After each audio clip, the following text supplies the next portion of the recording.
Hello, everyone, and welcome back to The Other Castle. The Other Castle. I'm Andrea. And my name is Tom. Here on The Other Castle, we do the plot, lore, and more behind all your favorite video games. We're available on all the podcasting platforms, even the ones you can access from the remote forests of Raccoon City. Ooh, I don't know that reference yet. You will in like an hour. If you want to learn more about the podcast, you can check out our website, theothercastlepodcast.com. That's theothercastlepodcast.com.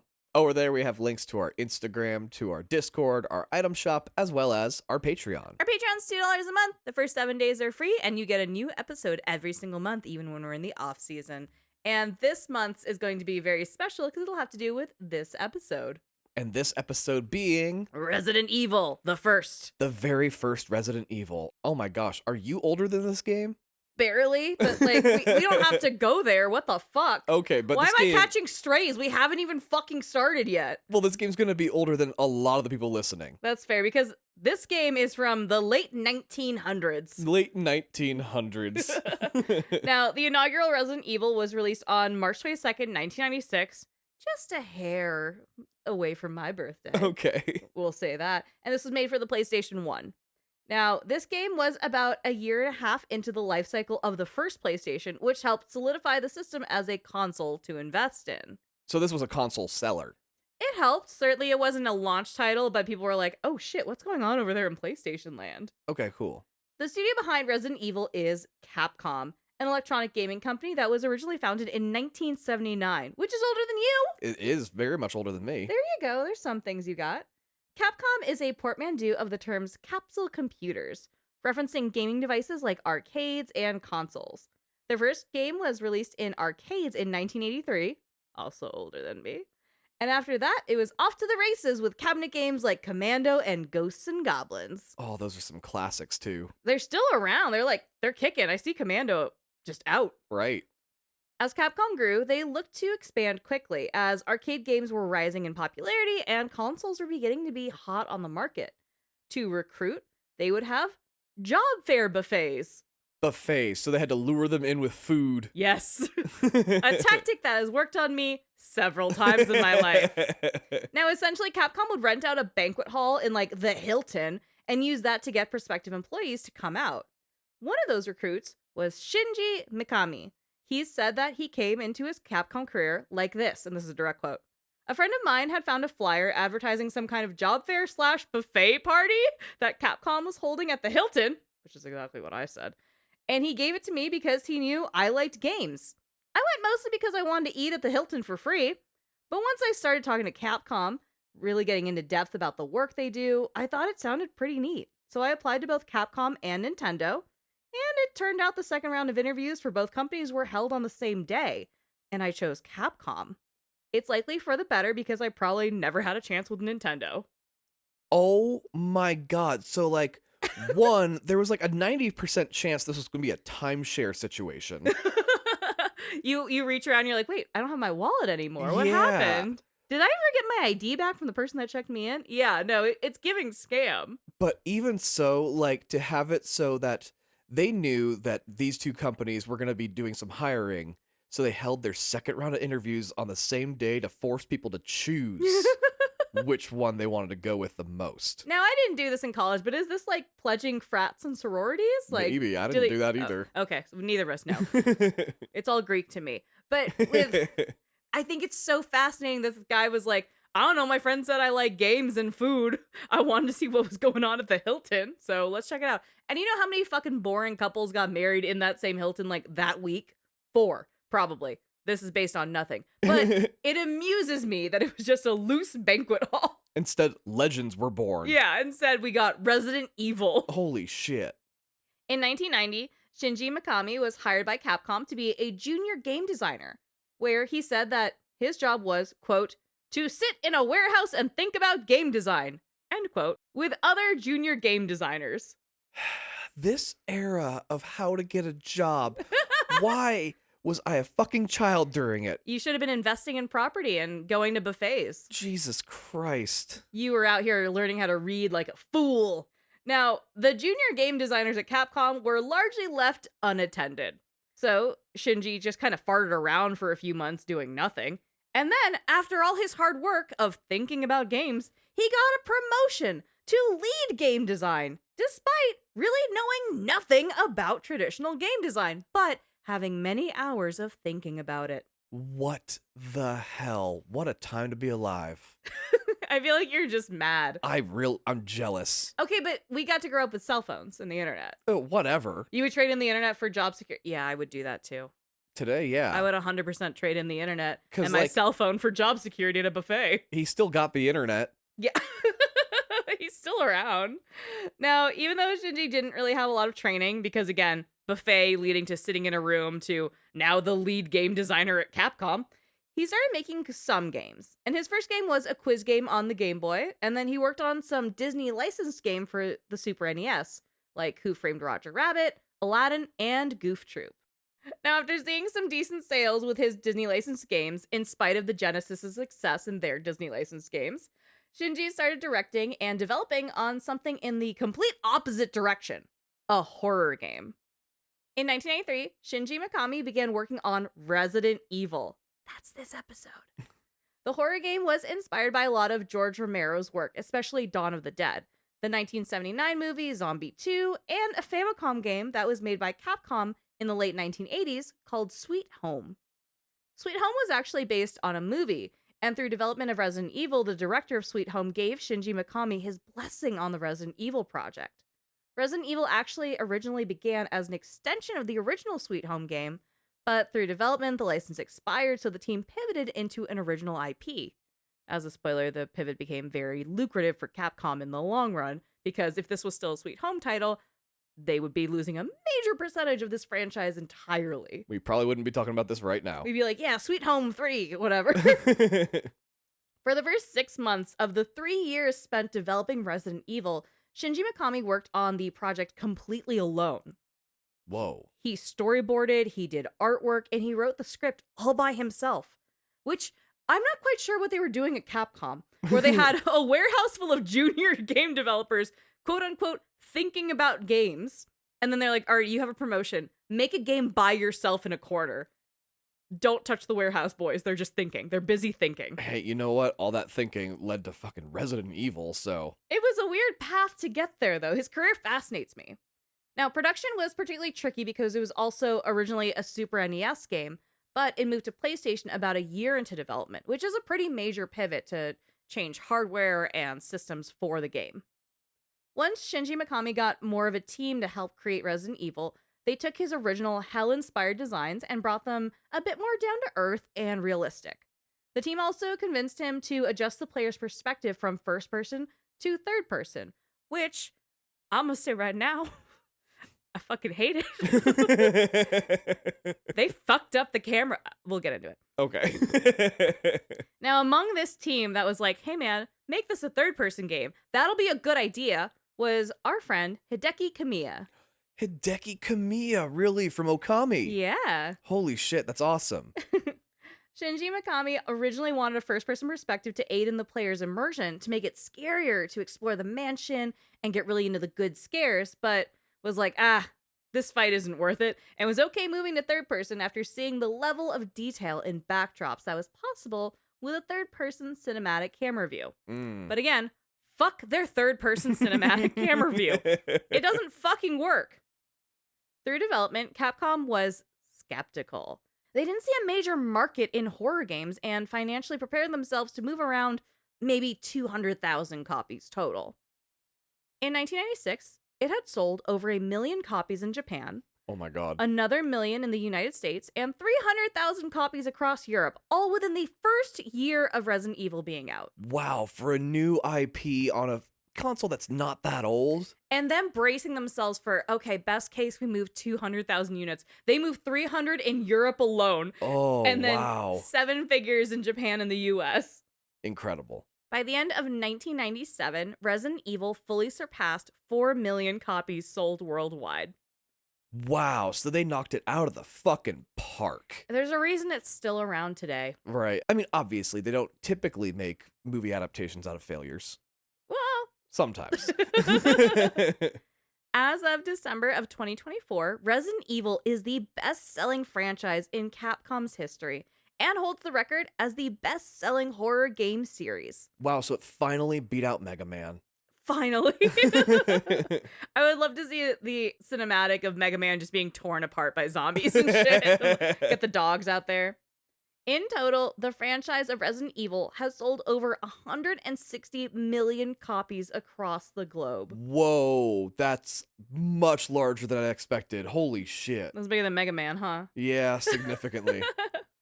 Resident Evil is credited as the first survival horror game, which is why I'm doing it, obviously.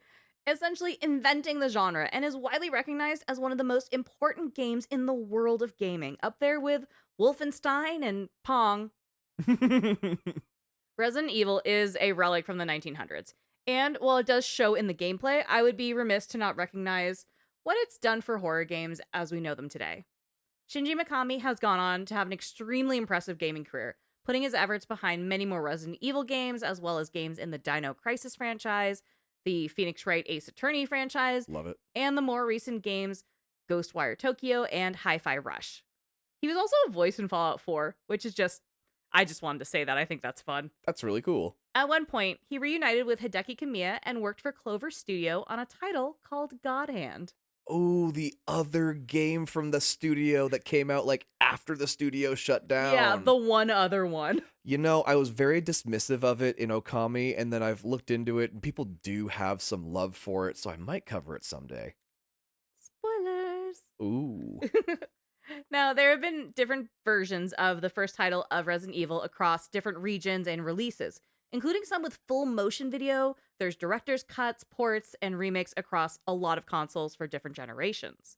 One element that kept this game relevant through the centuries, because we're in a different millennia now, is that how it was massively ahead of its time.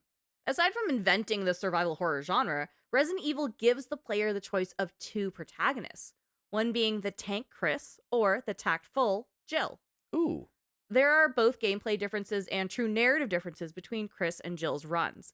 Chris is able to fight more and he has help solving puzzles, while Jill is treated a bit more as a damsel at times and gets saved from danger from men here and there. But she knows how to solve a puzzle. So it is the same story, but just like something different happens for each of them.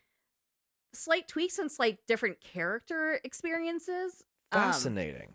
Essentially same golden path, but there are different blocks in the path. That's really cool. Yeah, for something that came out in the 1900s, this is incredible. Can you stop saying it as the 1900s, please? I think it's funny. I don't. Now, Jill, I feel, represents more of a true horror protagonist, an absolute final girl within the horror genre. And I played the Jill path, so there's where my bias is. And from looking through both, that's the timeline I will be following here. That being said, I would love to raise a glass to the first entry in the Resident Evil franchise, and especially to my girl, Jill Valentine, who we will be following into the dark today. This is Resident Evil. Let's go. It's July 1998 in Raccoon Forest. The adjacent city, Raccoon City, is an industrial area located in the Arklay County, which is hidden somewhere in the Midwest in the United States. A foggy night is broken up by voices on the helicopter comms saying that Alpha Team is flying around the forest zone situated in northwest Raccoon City, where we are searching for the helicopter of our compatriots, Bravo Team, who disappeared during the middle of their mission. The helicopter glides over thick forest and fat, dark green trees. Voices volley back and forth on walkie-talkies, asking, "Did you find them yet?" and confirming, "No, not yet." A voice continues, "Bizarre murder cases have recently occurred in Raccoon City. There are outlandish reports of families being attacked by a group of about 10 people. Victims were apparently eaten." The Bravo Team was sent in to investigate, but we lost contact. A woman's voice in the helicopter says, "Look, Chris!" And down below, sure enough, there's a wrecked helicopter. There's no smoke. It must have been down here for a while. Further investigation concludes that Bravo Team's helicopter was a derelict. It's been abandoned. There's no sign of Bravo Team at all, save for the remaining body of Kevin. Upon seeing Kevin's body, a member of Alpha Team doubles over in disgust. Now on the ground, Alpha Team holds their guns and flashlights at the ready and searches the forest. The mission is simple. We continue our search for the other members. Alpha Team includes Jill, Chris, Barry, Brad, Joseph, and they are accompanied by Captain Wesker. They're part of STARS, the Special Tactics and Rescue Service Division of Raccoon City's police department. They're essentially special forces, highly trained in dangerous missions, and a major emphasis on sharpshooting. While Raccoon City may appear to be a working city in the middle of the Midwest, it has had its fair share of controversies and drama, certainly enough to justify a special task force like STARS. I was going to say, not many police precincts have this level of training. This one got a lot of funding. They have multiple helicopters, enough that one is just ruined in a forest right now. Like, this sounds like more than SWAT team, even. Yeah, it's STARS, baby. Brad stays with the helicopter while Jill, Chris, Barry, Joseph, and Captain Wesker look through the land. Jill is a white woman with a beret and a short, sharp haircut. She looks around, finger itchy on the trigger. Joseph seems the greenest of the group, visibly anxious and breathing deep to calm his nerves. The night is as quiet as it is dark, and as suddenly as they arrived, another group enters the forest. Joseph is mauled by several massive rabid dogs. Mauled. The dog pack run up and surprise him, 4 feral animals tearing him limb from limb, quickly and ferociously. Oh, Jesus. Jill freezes for a moment, watches this, and then shoots at them. Unfortunately, knowing it's too late, and he's already a goner. Once the dogs notice Jill, she falls back, and her remaining Alpha Team members and Captain Wesker usher her through the forest, yelling at her to come on. The pack of wild dogs chase after Alpha Team. A light shines through the forest as Alpha Team realizes that Brad has taken over the helicopter and has taken it back up into the sky and is leaving the remaining team alone. Jesus. Not cool, Brad. No. Jill, Chris, Barry, and Captain Wesker run for their lives and make it into a mansion deep in the forest.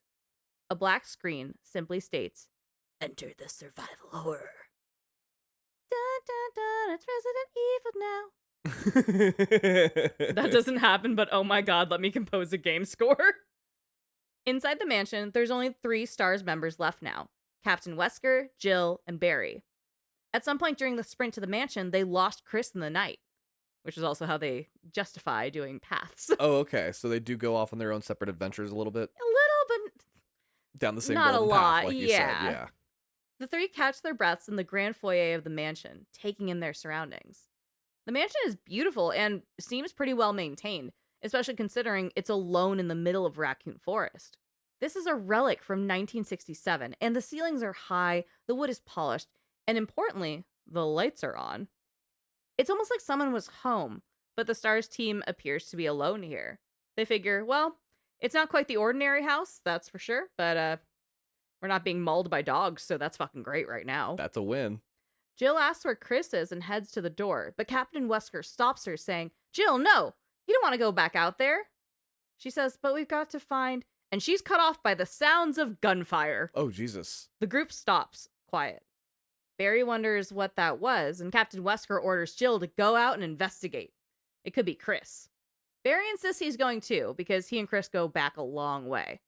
Captain Wesker agrees, and he's like, "All right, I will secure this area. This wide open foyer with 0 issues." It's perfectly safe spot. Yeah. It has perfect visibility, full lighting, and no potential for attacks, so I got this. I'm a hero. Captain Wesker warns Jill and Barry to stay sharp as they investigate the unknown. Jill and Barry open up the first door to their left, which is a grand dining room. A majority of the room is taken up by this massively long dining table, and there's a loud grandfather clock clanging on as they explore. Barry heads to the fireplace at the end of the dining room and sees a puddle of blood. He hopes it's not Chris's. Barry tells Jill to go on while he investigates the puddle of blood, just in case it leaves or some shit. Barry stares at the puddle while Jill opens a new door.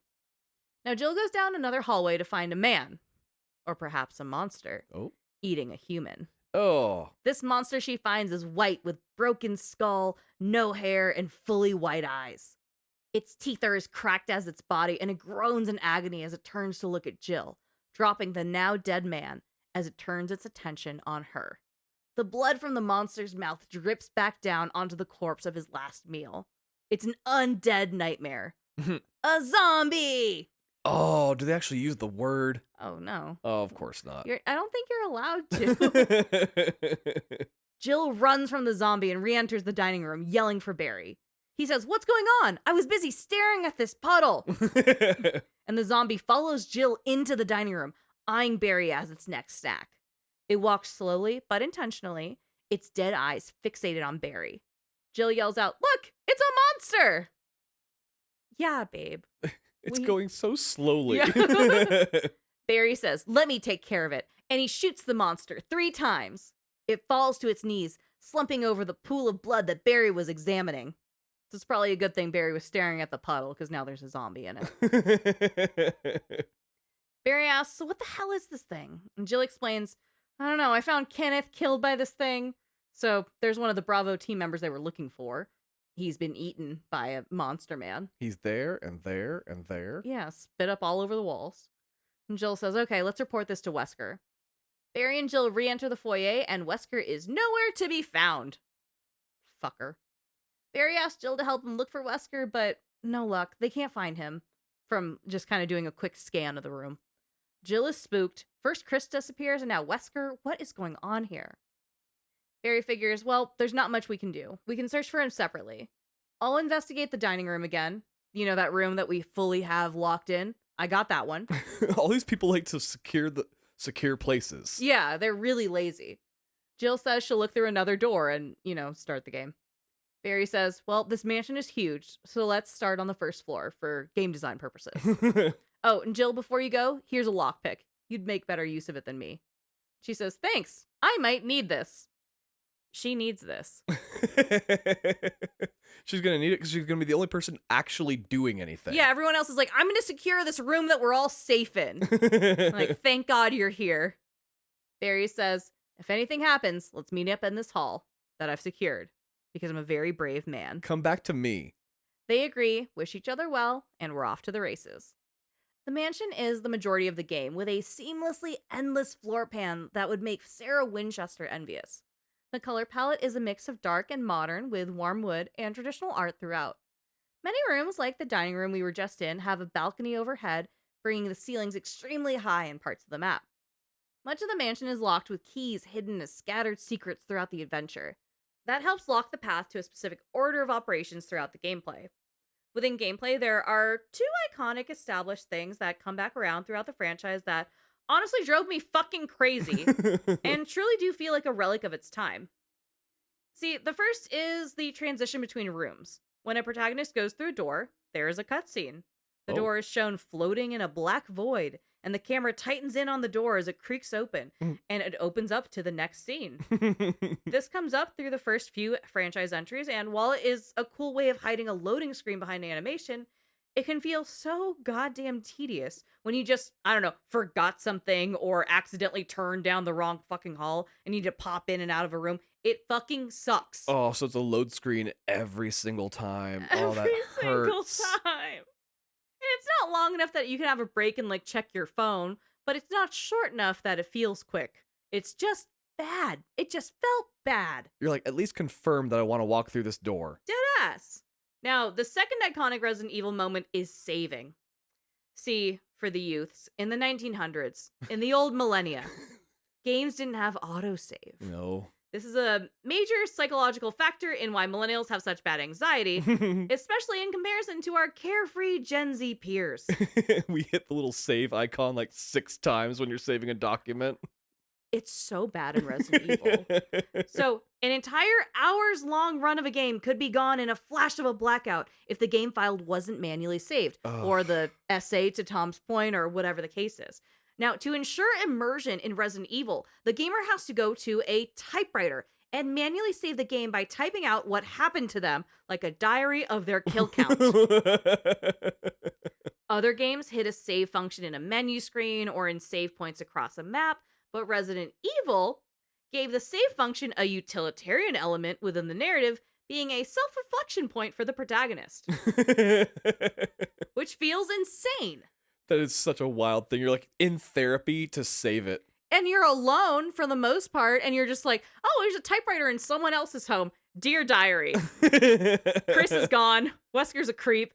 I don't know, Barry shot a zombie. How are you today? What the fuck do you mean? This is how I save the game. And now, and it gets worse. For each time you go to a typewriter to save progress, you need to utilize an ink ribbon for the typewriter. What? Every single save requires the use of an in-game item, which made me feel insane. You can't save without finding an item first? It has a slot in your item box, which is very limited. Oh my god, this game's genuinely evil. Resident Evil. Thankfully, I didn't really feel like I ever ran out of ink ribbons or that they were too sparse throughout the map, but after playing Rockstar and Naughty Dog games from the current millennia, this felt like an ancient practice that you'd see in Colonial Williamsburg or Solvang. This is mean. Just mean-spirited. It is. So, with some ink ribbons in hand, otherwise you're gonna lose your entire fucking file, Jill sets off to look for Wesker, armed with a pistol and the lockpick from Barry. Chris is somewhere. No idea where yet, though. The mansion looks empty, but does feel occupied. Some doors are locked and some are not, which immediately creates some obstacles for Jill. The air is stale and dusty, but the atmospheric score sounds like a gentle moan through the echoey corridors, reminding you that you're never really alone here. Jill starts with the East Hall, where she opens gorgeous double doors to an art gallery. The walls are dark to let the paintings shine under bright gallery spotlights. In the middle of the room is a sculpture of a partially nude woman holding a vase. The room has a map of the first floor of the mansion, which is helpful, as well as a zombie, which is less helpful. No. Jill's tapped out here, so she goes back through the dining room in the West Hall. There's a typewriter conveniently near the massive dining table, in case she wants to, jot down any thoughts she's having about the world around her. While running from a zombie. Yeah, here she's like, okay, hi diary. I was sent here to look into some killings in the area, specifically some cannibalistic killings where the bodies were found ravaged and eaten. I lost half my team, I'm alone, and now zombies are real. P.S. Do you think I left the oven on? After a quick journal entry, Jill returns to the half-eaten corpse of her former colleague, Stars Bravo team member Kenneth, who again was eaten by a zombie. Poor Kenneth. In his cold, dead hands, Jill pulls out a VHS cassette tape from Kenneth's body, which is, like this game, a relic from the 1900s. It's really just going for all the things. Jill continues deeper into the mansion and finds another crumpled corpse at the base of the staircase. Up the stairs and through a hallway, Jill finds a lot more zombies and gets into some ass kicking. There's a lot of zombies here and it gets really messy, so Jill's like, all right, we did it. She's gonna go outside and get some air. The backyard of the mansion is quite unkempt, although perhaps that's because the housekeeping staff decided to forego horticulture in favor of a graveyard. What? Why would you do that? The mansion opens up to a full in-house, on-property graveyard, complete with mausoleums. Oh, damn it. This is the worst place for a zombie apocalypse to occur. And to that point, there's a shit gang of zombies out here. Yeah, no shit. One mausoleum opens up to reveal a secret basement underneath the graveyard, which Jill naturally runs down, gun in hand, ready for whatever's coming down there. I bet she is not ready for whatever's down there. No, she has like a beret on, like at least get a helmet or something. What are you doing? The stairs to the below are old and dark, but the path is punctuated by flaming torches leading down. Down below, there is a lit fireplace and 4 grave markers and a bunch of tuning gears. The mausoleum is the heart of the house, keeping things going by midnight fire. In an indented brick is a book, the Purple Book of Curses. Jill picks the book up because she hasn't seen The Mummy because it hasn't been released yet. It's that old. And reads, well, the original Mummy was out. I'm just talking about Brendan Fraser because Oh, I know. why wouldn't I? God, I love The Mummy. The book says, The 4 Masks, a mask that speaks no evil, a mask that smells no evil, a mask that sees no evil, a mask that cannot speak, smell, or see evil. When all 4 fall into place, evil will awaken. It feels like a good time to put the book down. Yeah. And try not to bring the evil back. Don't bring the evil back. Guess what our objective is for Bring the the rest? evil back? So, the 4 grave markers seem to have something fitting for a mask, but that'll be a later problem when we decide to awaken the evil. In the meantime, Jill flips the book over and finds a key indented in the back cover. She pulls it off of the book, and it's a mansion key. Jill leaves the mausoleum to look for some masks, I guess, to unleash the fucking evil in Resident Evil. Reanimate. Yeah, and she makes use of her new key. Back in the mansion, Jill goes through the art gallery to a door that was previously locked, which unlocks with her new key. All right, so that was a success already. We did it. This door opens to a wallpapered hallway that feels brighter than the last few areas of the house. Jill finds a door to a balcony and lockpicks her way into it. Oh, thank God she had that lockpick. The balcony is dark and the wolves are howling outside, but Jill finds some gardening equipment, a chemical to use on plants. And I'm not being glib. The item is literally called chemical to use on plants. You know, sometimes games do name things so difficult, you're like, what the fuck does this thing even do? Like, do I need to know science to know what this item is, or should I just not pick it up? No, but chemical to kill plants. They Perfect. said, this shit for plants, you good? Any questions? No? All right. Here's what it does. With her bounty of chemical for plant, Jill heads back inside and keeps exploring. She opens an unmarked door to a small bathroom. It's dirty and has lots of grime buildup inside. The tub is full of dirty water, so Jill pulls the plug to drain it, even though that's not your job, babe. You don't need to do that. Don't touch still water. Never. That's just a good life lesson. If you see a body of water, it's not moving, don't stick anything in it. It's poison. Jill looks down and watches her reflection in the water as it drains through, and as the surface sinks, her reflection is broken up when an arm reaches through the water at her. Yeah, no shit. This is a horror place. I thought you were going to say game, but you're like, no, the whole place is horror. It is. Jill is shocked and falls to the ground as a zombie livens up from beneath the surface and stands at attention. It's a tall man in a suit who groans upon seeing her.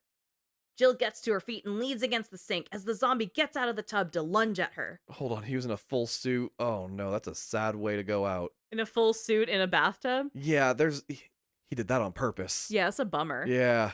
The zombie falls getting out of the tub and Jill stomps the shit out of his head. Hell yeah, Jill. Jill looks down, exhausted from crushing the man's head with her boots. And then the smell hits her, and she realizes what's happening and runs to the toilet to throw up. She was so stomp happy until it hit her nose. And then she's like, oh my god, this was terrible. The reality sunk in. It splashed on my face. Jill leaves and finds herself in a very small square corridor. The floor is tiled with an umbrella logo, and the wallpaper is gorgeous with a Renaissance artistic flair to them. The corridor leads to a sitting room that conveniently has a shotgun ready for the taking. Thank goodness. Jill heads out, shotgun in hand, and gets back into the small square corridor. As she enters, dust falls from above and onto her shoulder.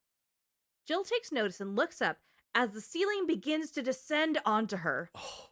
It moves steadily down as Jill begins to kick into action. I love so much that she never panics, but she will react. She's always calm-headed, even if she's throwing up, but she's never freaking out. She's so brave. Which is amazing because it's one of those things you can't really prepare for, like, if you're going to, how you're going to react to, like, an emergency situation, you know? Totally, but she approaches things so calmly and thoughtfully, even when it's clear that, like, the clock is ticking or there's danger imminent. Oh, that's great. We found out that when it comes to flight or fight, I am fight. You are even fight. Unprovoked sometimes. Oh my god, yeah. Entirely. Jill runs to the door in the hall, but it won't open. She goes back to the door to the sitting room, but it also won't open. She's trapped in here. The ceiling falls and Jill says, oh god, what do I do now? And she's more action than talk though, and goes to try and force the door open. As she does, she screams for her companions. Wesker, Barry, help! Thankfully, Barry is not far, and he says, Jill, are you in there? From the hallway door. Motherfucker, who else? There's one woman in your team. She's the one that sounds like the woman. Get your shit together and help. I don't know. I'm holding down this really safe room right now. I'm standing near the light. Jill screams out, Barry, get me out of here. The door is jammed. Then I have to do something. Jill gets down as flat as she can to try and buy herself some time. And Barry shoots at the door. Oh my god, Barry. As he opens it, the ceiling has fallen so far down, Jill probably only has about a foot before it begins to crush her body. Barry reaches out and pulls Jill out of the corridor and safe into the hall. Once safe, Jill is on the ground, catching her breath. Barry says, oh, that was a close one. A second late, you would have fit nicely into a sandwich. Oh my god, look, this is not the time. Now Jill, being the just brave, even-keel bitch that she is somehow unbothered by this weird as fuck statement from her male coworker while they're at work, and thanks him, but then says, Hey, Barry, didn't you say you were going to go back to the dining room to find other clues? I'm glad you're here and all, but why are you over here? The dining hall is on the complete other side of the house. What the fuck, dude? Interesting. Mary says, I just had something I wanted to check. He makes no eye contact with her while he says this. Anyway, we should get back to searching for Wesker and Chris. Barry keeps his head down and walks away. Jill stops him and says, hey, thanks again for keeping me from being a fucking sandwich or whatever weird shit you were saying earlier. But why is this house booby-trapped? She tells him, I owe you one. Barry looks up at her and says, don't mention it.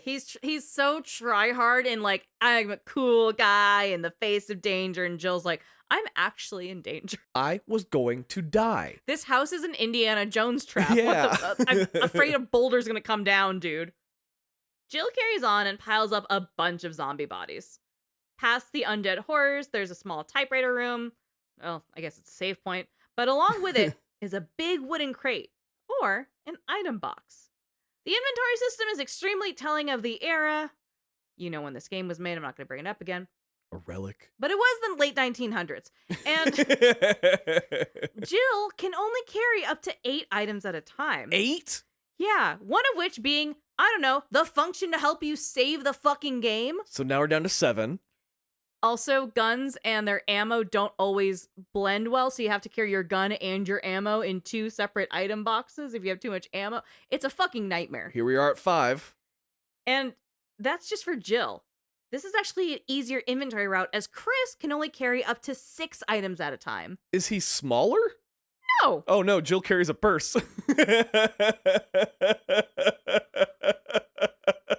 Wow. It's the fucking truth, though. They said she's got a Birkin. She's got that Chanel quilted large that fucking every bitch had this time.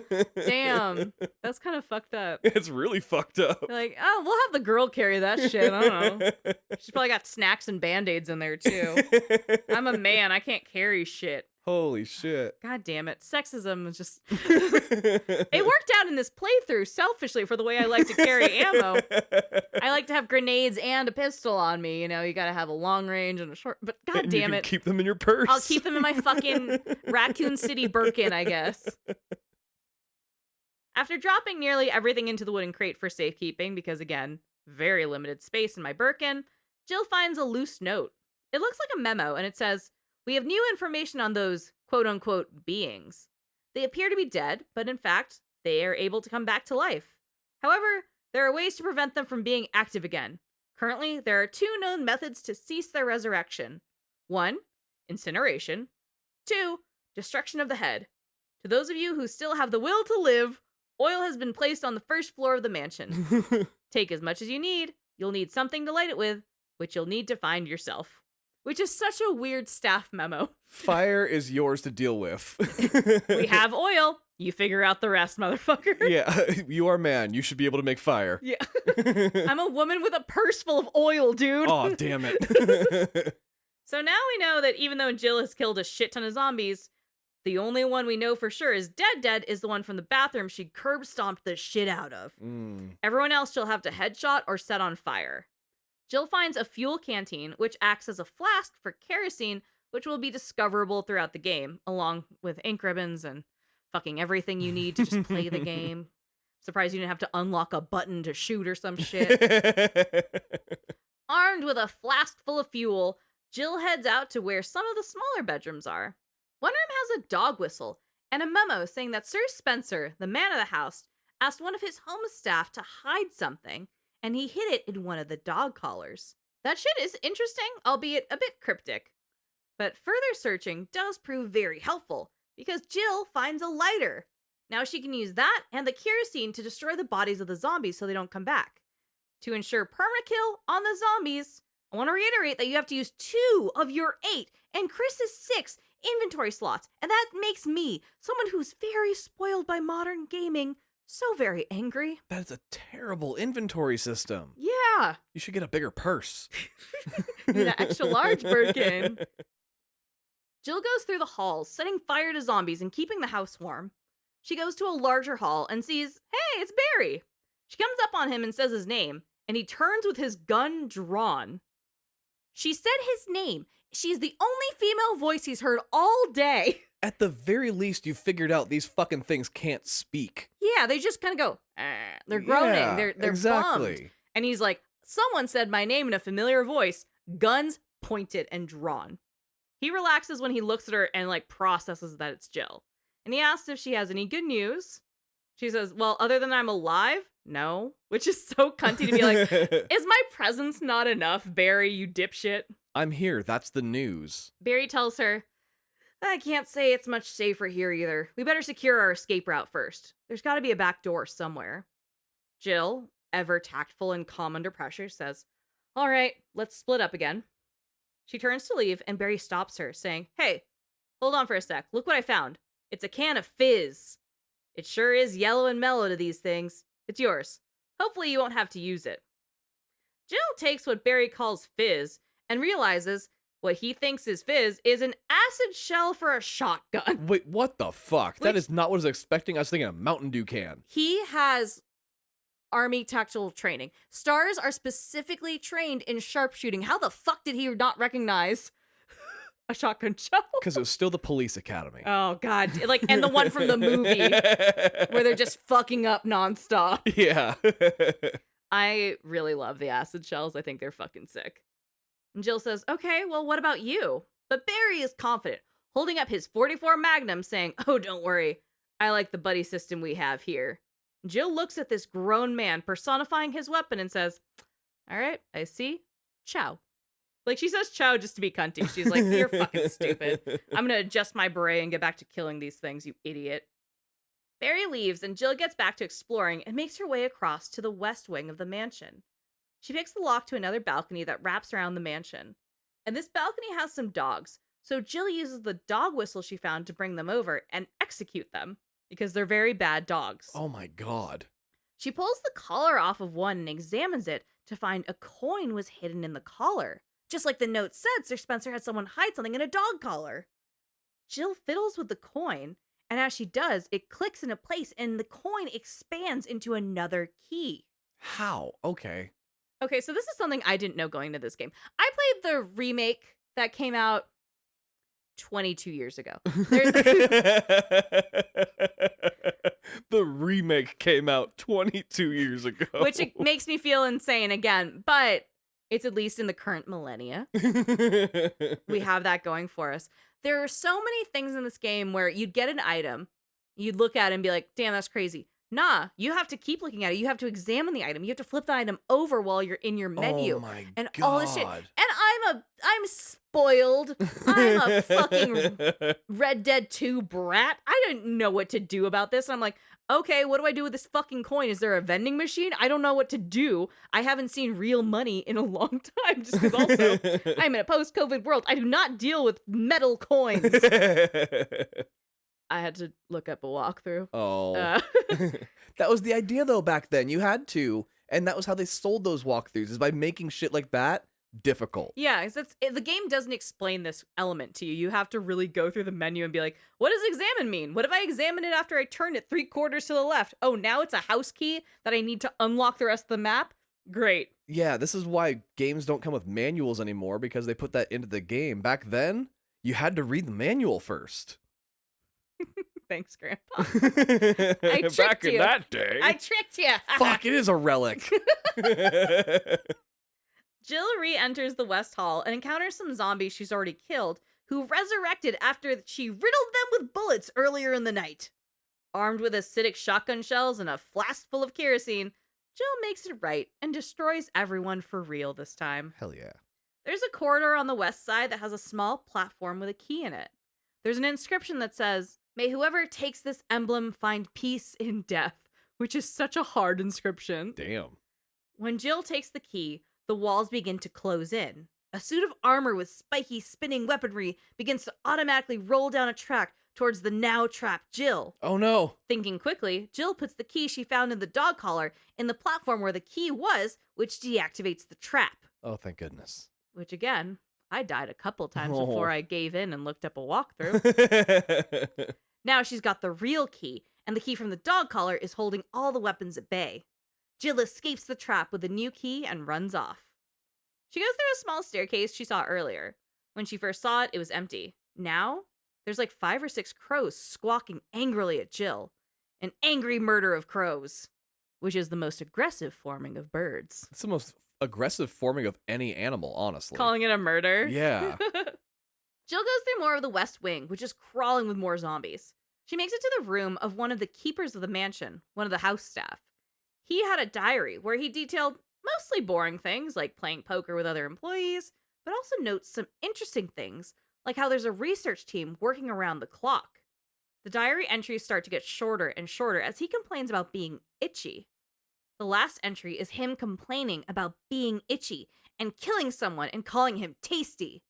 Then the zombie of the keeper bursts out of a closet. He has an impeccable timing for a dead man. Oh, well, he did have all those save files. Surrounded by ink ribbons, just, I'm ready. Through more back-end quarters of the house, Jill finds a small garden area. There's a watering system, some potted plants, and even a little fountain around a garden soil box. As Jill approaches the fountain, the plant's large tentacle arms raise up. Wait, the plants are alive? Yeah. Oh my god. There's nearly a dozen moving arms that appear to be on the offense. They're mean and they notice Jill and they want to attack her. Jill walks it back, just out of reach of the angry plant, and goes back to the watering system and pours in that thing we found earlier. Oh. Chemical for plants. Chemical for plants. She figures, well, it's for plants. The chemical for plants dissolves into the plant's water and gets pumped into their irrigation system. The fountain spouts out with the chemical for plants, and the plant is angry at the chemical. Oh no. Its tentacles flail around and then eventually fall limp. Oh. Jill has defeated the plant. Here's the thing. I would not have expected it to do that. To die? Yeah. Well, the chemical was for plant. It was for plant. Didn't say if it was good for plant. Yeah. Just said for. Jill makes her way around the dead plant to the back of the garden, where she finds a death mask, one of the 4 needed for the mausoleum. She leaves, mask in hand, and as she re-enters the hall, 2 zombies fling their bodies from outside through the windows, shattering glass everywhere, and attack her. Oh my god. They're going out of their way to swing at her now, which feels wild. Extra aggressive. Jill continues through the mansion and finds a grenade launcher, which is the best. About damn time. And takes up 1 inventory slot. Jill explores more and enters a fully set up stained glass art gallery, which is beautiful. The gallery snakes around with big walls featuring stained glass art with switches that change the lights being shown on the art. This becomes a puzzle where Jill has to switch the lights to a correct pattern on the art, and once they're all correctly set, a wall opens up to the backyard. This small courtyard is just on the outskirts of the graveyard, and placed right in the middle is the second death mask. Jill swoops that up and runs off, doubling back through the mansion. Through one of the more lived-in halls, Jill enters a room and sees a man slumped down on the floor. She yells, "Richard?" Richard is one of the Bravo team members, that first fleet that deployed to look into the killings out here. The whole reason you're here. Yeah, and Richard is not a zombie. Oh, wow. But he is hurt really bad. Oh. He's torn up and holding his arm in agony. Jill rushes to him and asks what happened. Richard tells her, "This whole place is a killing zone. There are monsters." Oh, they figured that out, buddy. Jill asks what did this to him, and he says, "A big snake. It had to be poisonous." Big snake? And as a science note, most snakes are venomous and not poisonous. Venomous snakes inject their toxins into prey with a bite or a sting, while poisonous snakes secrete toxins that are absorbed when eaten. So, it's probably venomous, Richard. Most likely venomous. Jill is shocked to hear a big-ass snake attacked her coworker, because again, they're at work right now. Richard tells her to bring me some serum. I saw some, but I didn't grab it. Jill promises she will, and that he's gonna be okay. Jill rushes across the mansion to a safe room where she remembered seeing a bunch of bottles and medical supplies. She grabs the serum, marked serum. I guess on the back it probably said for snakes. For people. For people, not for plants. And she tears ass back across the mansion to save Richard. She returns to him saying, "Hang on, Richard, I'm going to give you a shot." Feeling pessimistic about his situation, Richard tells Jill to take his radio and asks, "Does it ever not hurt?" No. Richard sits still in his corner, and Jill gives him some space. He needs time to heal. Elsewhere in the mansion, Jill finds herself in a puzzle room with several suits of armor. She has to push them in a very specific order. And if you fuck this up, a gas bomb goes off and kills Jill because you didn't push the fucking armor the right direction, Andrea. This Oh. booby-trapped ass house. Escape room who, bitch? Once Jill successfully solves the puzzle, a jewelry box is revealed.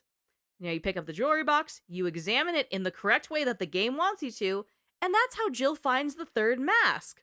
Through a series of puzzles that, frankly, illogical, doesn't make sense. You'll get a lot of kill screens, like me. Yeah, you really are experiencing that genre of like, you either need to call that 900 number to get a tip or like go find, not that kind of 900 number with a tip, Oh. but like a clue onto what to do next. It's like, the fuck were you calling out? I'm trapped in a scary house. And she's like, I'll help you, Daddy. Yeah. No. What do you mean 900 number? 900 just means that you pay per the minute. Oh, you're paying for it if you call that 900 number. God damn, I just assumed you meant phone porn. Oh, I know you did. Oh.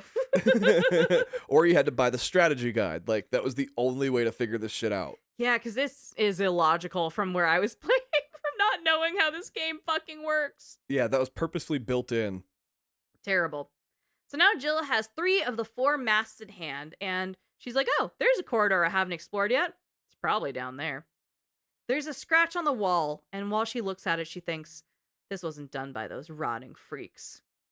Next to the scratch is a door, and Jill goes on through it and runs back into Barry. Barry's looking at a folder, and he's holding his head in his hands. Jill silently walks near him, scaring the shit out of Barry, which I think is funny. He screams and drops the folder, and in all fairness, it's been a tense evening, and fuck this guy. He jumps at everything anyway. Yeah. Jill says, Barry, I didn't mean to get you that excited. What? Which, No. that feels like a translation thing. Yeah, I hope so. He says, right. Anyway, you should read this. Like, doesn't even give her that moment. He holds the folder back open to show her what he's found. The folder contains the researcher's will, and it's a torn letter. The part that remains says, Alma, I have tried to survive only to see you again. But my efforts have delayed the inevitable. I am infected, and there's no cure for what will follow, except to end my life before I lose the only thing that separates me from them, my love for you. In an hour, I'll have entered my eternal sleep where there is peace. Please understand. Please know that I'm sorry. Signed, Martin Crackhorn. Barry asks Jill, what do you make of it? Jill, ever level-headed, says, well, I guess we were right about this mansion being quite unnatural, which is an understatement. And Barry grumbles, saying, you have a way with understatements. Jill asks about the part that's torn off, and Barry says, well, my only guess is that it was the most important part and somebody didn't want us to see it. So let's continue our investigation. With that, Barry wanders away alone, leaves Jill to look around the room that she's in. It's a lab room with a lot of bugs like butterflies framed on the wall. There's a puzzle here where Jill collects a bee specimen and it eventually unleashes a very angry bumblebee that, not bumblebee? Whichever one is the angry one that pokes you. I don't think bumblebees actually stab people. Really? I always thought they did. Is that the honeybee? I don't know, the angry ones with the pokey butts. Okay. This very angry pokey butt bee flies around, scaring Jill. She swats at it and leaves the room. Let's check in with the typewriter, though. Oh. At this point, Jill's been trapped in the mansion for hours. She keeps finding the dead or dying bodies of the Bravo team she was sent in to save. Wesker and Chris, gone. Barry, weird as fuck, keeps showing up and disappearing. And what she believed was just a big-ass eccentric mansion appears to have some research bays. Maybe this wasn't just a scary house, but something more sinister. Also, dear diary, zombies are real. End save. Very fucking real. Jill continues on, finding a diary from someone called George Trevor. It reads, 11 days have passed since arriving on this estate. How did I end up like this? A guy in a lab coat brought me a meager plate of food and said, sorry to put you through this. This is for security reasons. That's when it hit me. It all makes sense now. There are only 2 people that know the secret of this mansion. Sir Spencer and myself. If they kill me, Sir Spencer will be the only person that knows the secret. But for what purpose? It doesn't matter now. It's too dangerous here. My family. I hope they're all right. I've decided to escape. Jessica, Lisa, I pray you're safe. That diary entry is from November 24th, 1967. The diary continues on. Trevor is sad he lost his lighter that Jessica gave him for his birthday. He talks about the day he got abducted, how the men in the lab coats said, most likely your family is already, but he can't make out the rest. And he just really hopes they're safe. He managed to get out of the room, but is still somewhere in the mansion. That's the last entry. Now, George Trevor was the architect who built the mansion. He specializes in unique architecture, particularly buildings with puzzles or traps, because he's a little weirdo. This is the fucking lunatic that did this shit. Yeah! Jessica is his wife, and Lisa is his daughter. Lisa was still a child when he was taken. The last time he saw Jessica and Lisa, he was told by Sir Spencer that they two had left to see an aunt who was sick, leaving George Trevor home alone at the Spencer mansion, a house of puzzles and secrets. Speaking of puzzles and secrets, Jill goes to a grandfather clock in the dining room, spins the clock arms around, and finds a secret hidden mansion key. Something I would obviously never check. Right, exactly. Jill takes her happy ass through the mansion up to a door that is covered in spider webs. A zombie seems to flank the door, almost warning her that something worse is behind the door. And it's probably not foreshadowing. Jill kills the zombie and defiles the corpse with fire, then heads up to the spiderweb door. Jill opens the door, and it's a wooden shack-looking narrow room. She looks around, and her gaze is met by the yawn.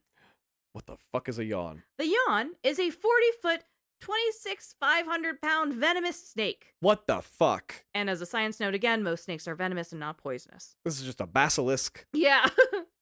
The yawn's head alone is bigger than Jill, and she is nearly paralyzed with fear, as any normal person would be. I didn't see any of this shit coming. This is zombies. No one did, Tom. What the fuck? I thought it'd just be a big zombie. With like maybe spiders or something, maybe like a Candyman situation. Maybe the spiders have like gotten through its like rotting body. Nah, it's a snake. It's a big ass snake. It's the biggest snake. It's an anaconda just out here in the middle of fucking Raccoon City. And I don't want none. Why?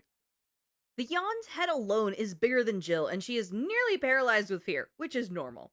It bares its fangs and hisses at Jill, with venom swirling with saliva in its mouth. Jill cautiously but swiftly backs away from the yawn. She looks at the snake, painstakingly taking into account how she'll get out of this one when the door behind her opens. Richard walks in and says, "Payback time!" and he shoots at the yawn. Hell yeah. Jill runs through the room, leading the yawn around while Richard shoots at it. Jill shoots at the yawn when she can, but Richard steadily lays down fire on the big-ass snake that bit him. That's really fascinating that it's not technically your job to kill it. Yeah, you're a distraction. That's really cool. Yeah. Eventually, between Richard and Jill, they suppress the yawn long enough to take it down. The yawn crumples in on itself with a long, sad hiss. Oh, I like that.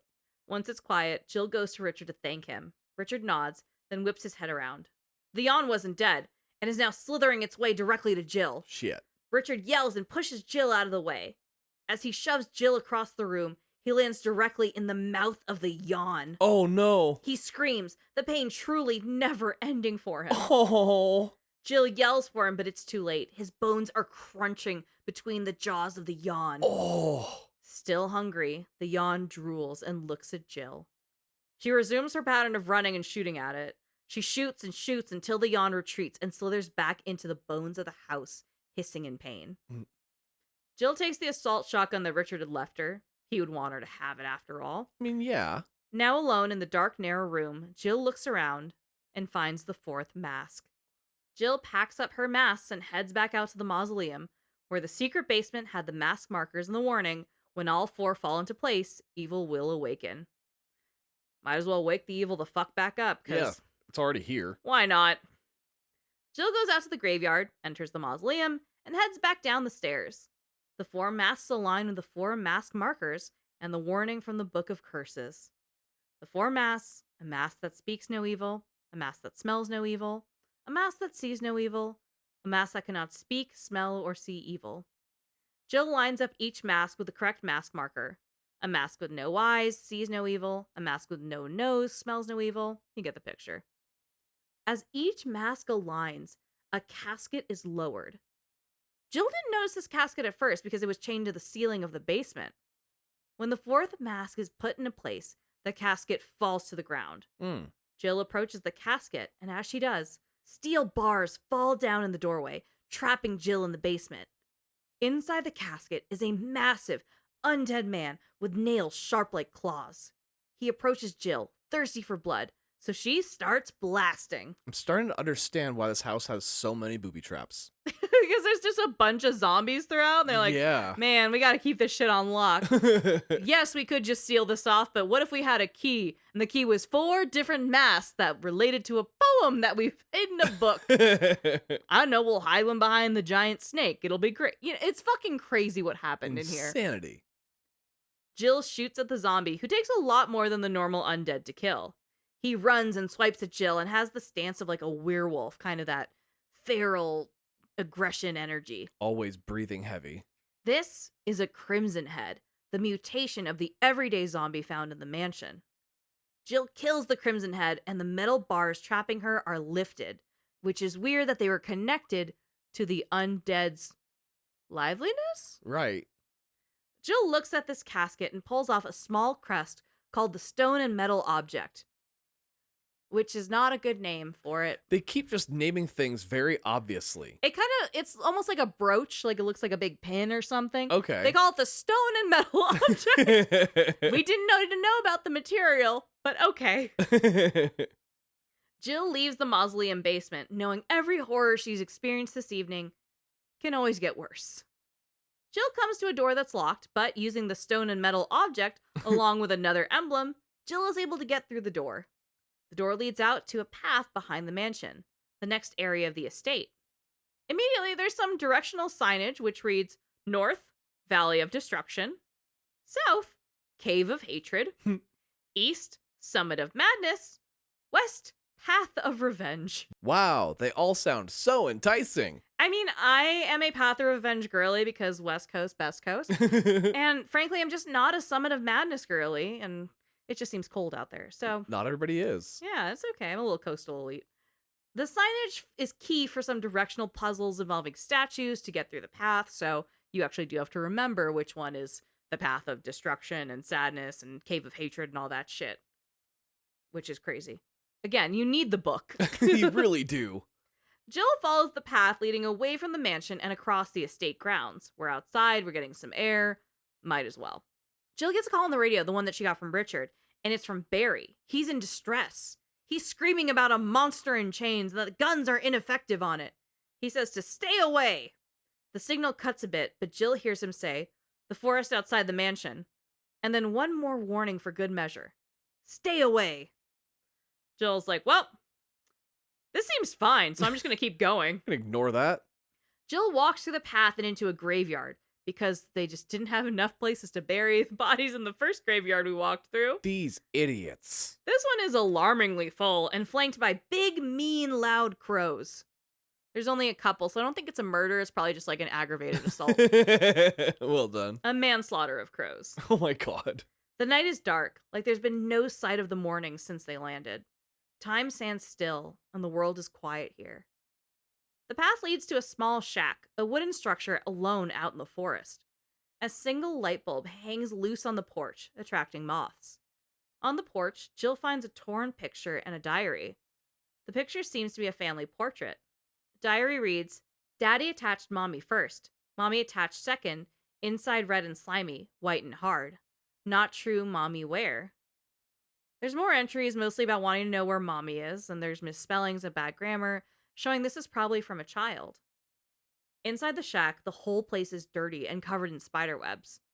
But it is lived in. There's lights and some signs of life, like a lit fireplace. She finds a hand crank that is game critical, even though it is literally a loose knob, and she grabs that. As Jill explores the quiet shack, she enters a doorway and is immediately slapped. A pair of big, beefy hands are shackled together and come down hard on Jill, and she's knocked down to her knees and loses consciousness. Dear God. Jill wakes up a few feet from where she fell and is near the fireplace. A mutant in shackles potters around. Their hands are shackled together, and there's ankle shackles that have been broken but are still hanging loose at the base of their legs.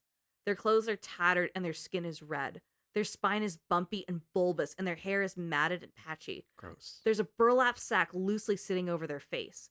This person doesn't appear to be undead, but they're certainly unwell. They wobble over to Jill, unbalanced due to the shackling and the overall horrors of everything here. They're impossibly strong, and they take small swipes at Jill and knock the shit out of her. So Jill has to be very careful to avoid this person while she navigates her way the fuck out of here. And Jill is like, oh, fuck this shit, I'm out. And she runs out of the shack. She follows the path back away from the shack toward the mansion. And as she gets back to the backyard and finds her way into the mansion's grand courtyard, she gets a radio call from Brad, the Alpha team member who cowardly flew away with a helicopter while everyone else was being attacked by dogs. That son of a bitch. Jill tries to radio back to confirm she's alive, but her radio is broken. She's shit out of luck. And as she puts the radio away, she's attacked by dogs. Oh, the fucking dogs again. The whole world is basically like, fuck you in particular, Jill. In the courtyard, Jill is surrounded by like very fancy courtyard shit, like paved walkways and plants. It's really well kept. Like, it's gorgeous. Like topiaries. Yeah, shit like that. She comes up to a pool that has a mechanical device near it, but the device is missing a crank. All is well, Jill stole a crank from that weird shack with a lunatic in it. Thank goodness for that. Again. Took up an entire inventory slot. Shit you would not know to look for. The game isn't like, find mysterious crank that you don't know if you need it or not yet. You know, like, it's just, it's hard. The item doesn't glow for you. Yeah, and here's the other fucking thing about this game. I was tempted not to shit on it, because I actually did have a good time as soon as I found the walkthrough for this game. The camera angles. Oh, the camera angles the again. Fucking and they're being memed now. So obviously they were like, we're gonna do it first person, then they pulled it back to a third person so you could see down there. Here's the fucking thing. You are not camera locked to your character. You're camera locked to scenes. So when you walk by a hallway, there is only one view of the hallway, and you are kind of trapped in that until you exit the scene into another thing. And the angles, fucking crazy. Really? Some of them are like way high up and you're looking down from a corner. Some of them you're kind of like eye to eye level of Jill. Some of them you can barely fucking see Jill in. It's obscene what the camera angles are. It makes no goddamn sense. It is nauseating at points if you're moving too quickly. That does sound very difficult to control. I am so spoiled. By modern gaming. Do you know how wonderful Wolfenstein the New Colossus was to play? It was a goddamn cakewalk. It was a dream. I got to shoot Nazis in the dick. It was my favorite fucking game. This one, I got to shoot zombies in the dick, but it didn't help. I'd have to set them on fire after I shot them in the dick, which feels like I'm wasting a bullet. That's true. Yeah, just start with the fire. You can't. You have to I know, that's what's sad. You have to take both your lighter and your kerosene, which again, take up 25% of your inventory to kill it. This game was difficult. This game is real difficult. That's okay. It took us down a good path to where we are in horror games today, but fuck me, it sucked. To get there, yeah. So Jill cranks the mechanical device. The pool is drained of water. An action I would not assume I would need to take if I were in her position. Jill is able to cross the pool, and she continues through the maze of the courtyard. There are more maniacal crows around, just swooping and screaming at Jill, as well as normal-sized snakes, unlike the yawn. Way too much nature over here. I'm not a fan. We're in a courtyard. There should just be, like, squirrels and shit. Honestly, any size snakes. No thank you. Not a fan of snakes. I like them from afar. I think they're beautiful. I'm just not interested in interacting with them. I think we can live and coexist on separate planes. You be over there, I'll be over here. I respect you. I don't really give a shit how you feel about me. Good. Yeah, they serve their purpose, but it has nothing to do with me. You could swap this entire conversation out with all the family members of a stream. Jill goes through a corridor where snakes are falling from the ceiling on her, but again, level-headed, doesn't cry. I would cry. She makes her way to a door. Indiana Jones would cry. Oh, absolutely. The door opens to another building. Certainly not a mansion, but more of a residential facility for the mansion's staff. It kind of feels like a small dormitory. Jill sits down at a typewriter to Dear Diary her way into a save file. She reminisces on how everything's trying to kill her. After a jot down memory lane, Jill explores. There should be a lot of people here, but it feels relatively empty. Even the dining hall is completely devoid of people. She explores up through some of the crew quarters and is face to face with your version of the yawn, I guess, a big ass spider. No, fuck that. I'm done. Tom just leaves for the rest of the Yep. episode and it's a Nope. solo one. It's about 6 feet long and it's crawling up the walls. Fuck off, giant spider. The spider here, like the yawn and the crows and Serves no purpose. and that slap happy jerk in the cabin, they all appear to have been mutated by something, and that mutation made them angry because they're real cranky about everything. Ugh. Jill's like, nope, I'm gonna dance around this, we're not doing this, and she avoids the big ass spider. The spider isn't the only thing terrorizing the residences, though, as there's also places in the building where giant vines will reach out and attack. It's like there's something lurking in the walls, looking to strike at anything that comes by. It's also very Little Shop of Horrors, which, I love that show. I've been getting that feeling a couple times throughout this entire episode. It's an Audrey 3 or some shit, like we're Yeah. going for it. She heads down to the residential hall where people's rooms are, and as she walks by, she hears a man's voice speaking in one of the rooms behind the door. The man says, no, that wasn't part of our deal. But it's not necessary to destroy stars. What about my family? If I play my cards right. Oh my gosh, they're just gonna nuke the whole fucking place. Jill is like, damn, that's crazy. I'm one of the stars. Oh well. Probably nothing to do with me, though. She steps back. Then, Barry enters the hallway. This dipshit. Jill is smart, though, and she plays it cool and she says, oh, hey, Barry, that's crazy. I just heard someone talking. Barry knows Jill isn't stupid, and he tells her, oh, so you heard. He doesn't even try to play like, damn, that's crazy. We should investigate and split up again. He paces around the hall and says, I think age is starting to take its toll. Talking to myself is becoming a bad habit. Now, Barry was obviously having a conversation with someone, but like Jill's trying to play a little dumb to be like, oh, I'm going to give you an opportunity to tell me what's going on. He's like, nope, not going to take that opportunity.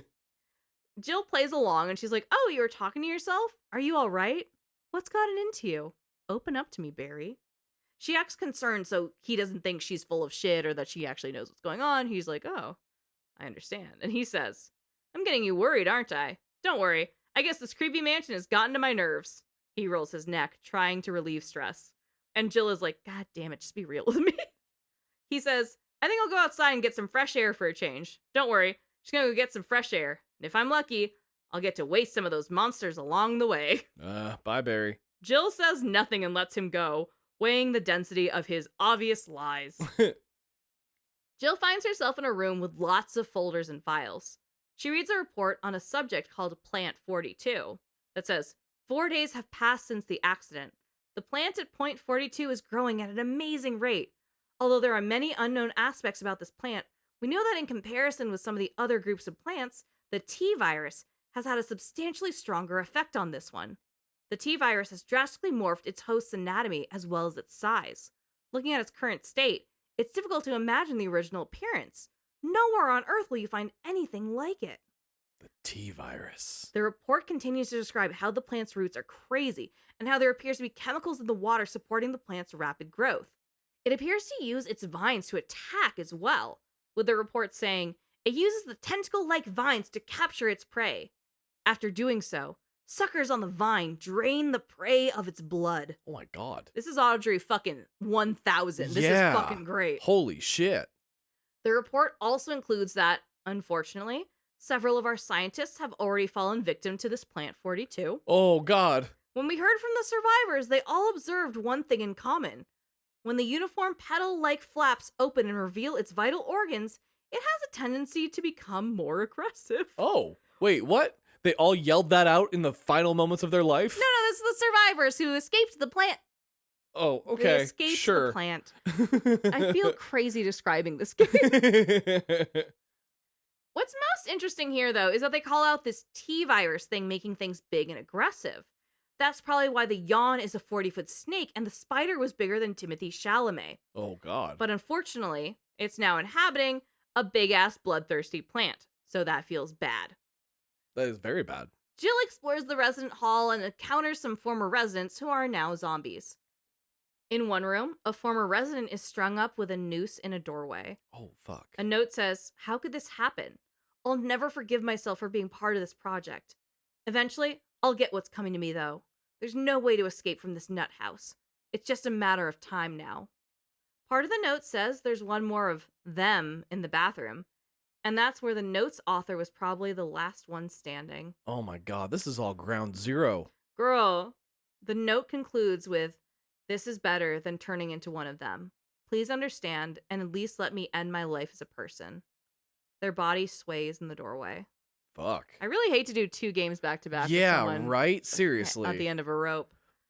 Didn't mean to. It happens sometimes. Jill is like, "This whole fucking building is crazy, and there's for sure shit a mean-ass plant trying to kill everyone, so I'm gonna go check some other shit out because this is not fun for me." She finds a hatch that leads below the residence building and figures, well, shit can't get worse, so I might as well go underground. Never say that. Knock on wood, bitch. Not in a horror survival game. No. The first one. The first one. We don't know what's going to... There's no tropes yet.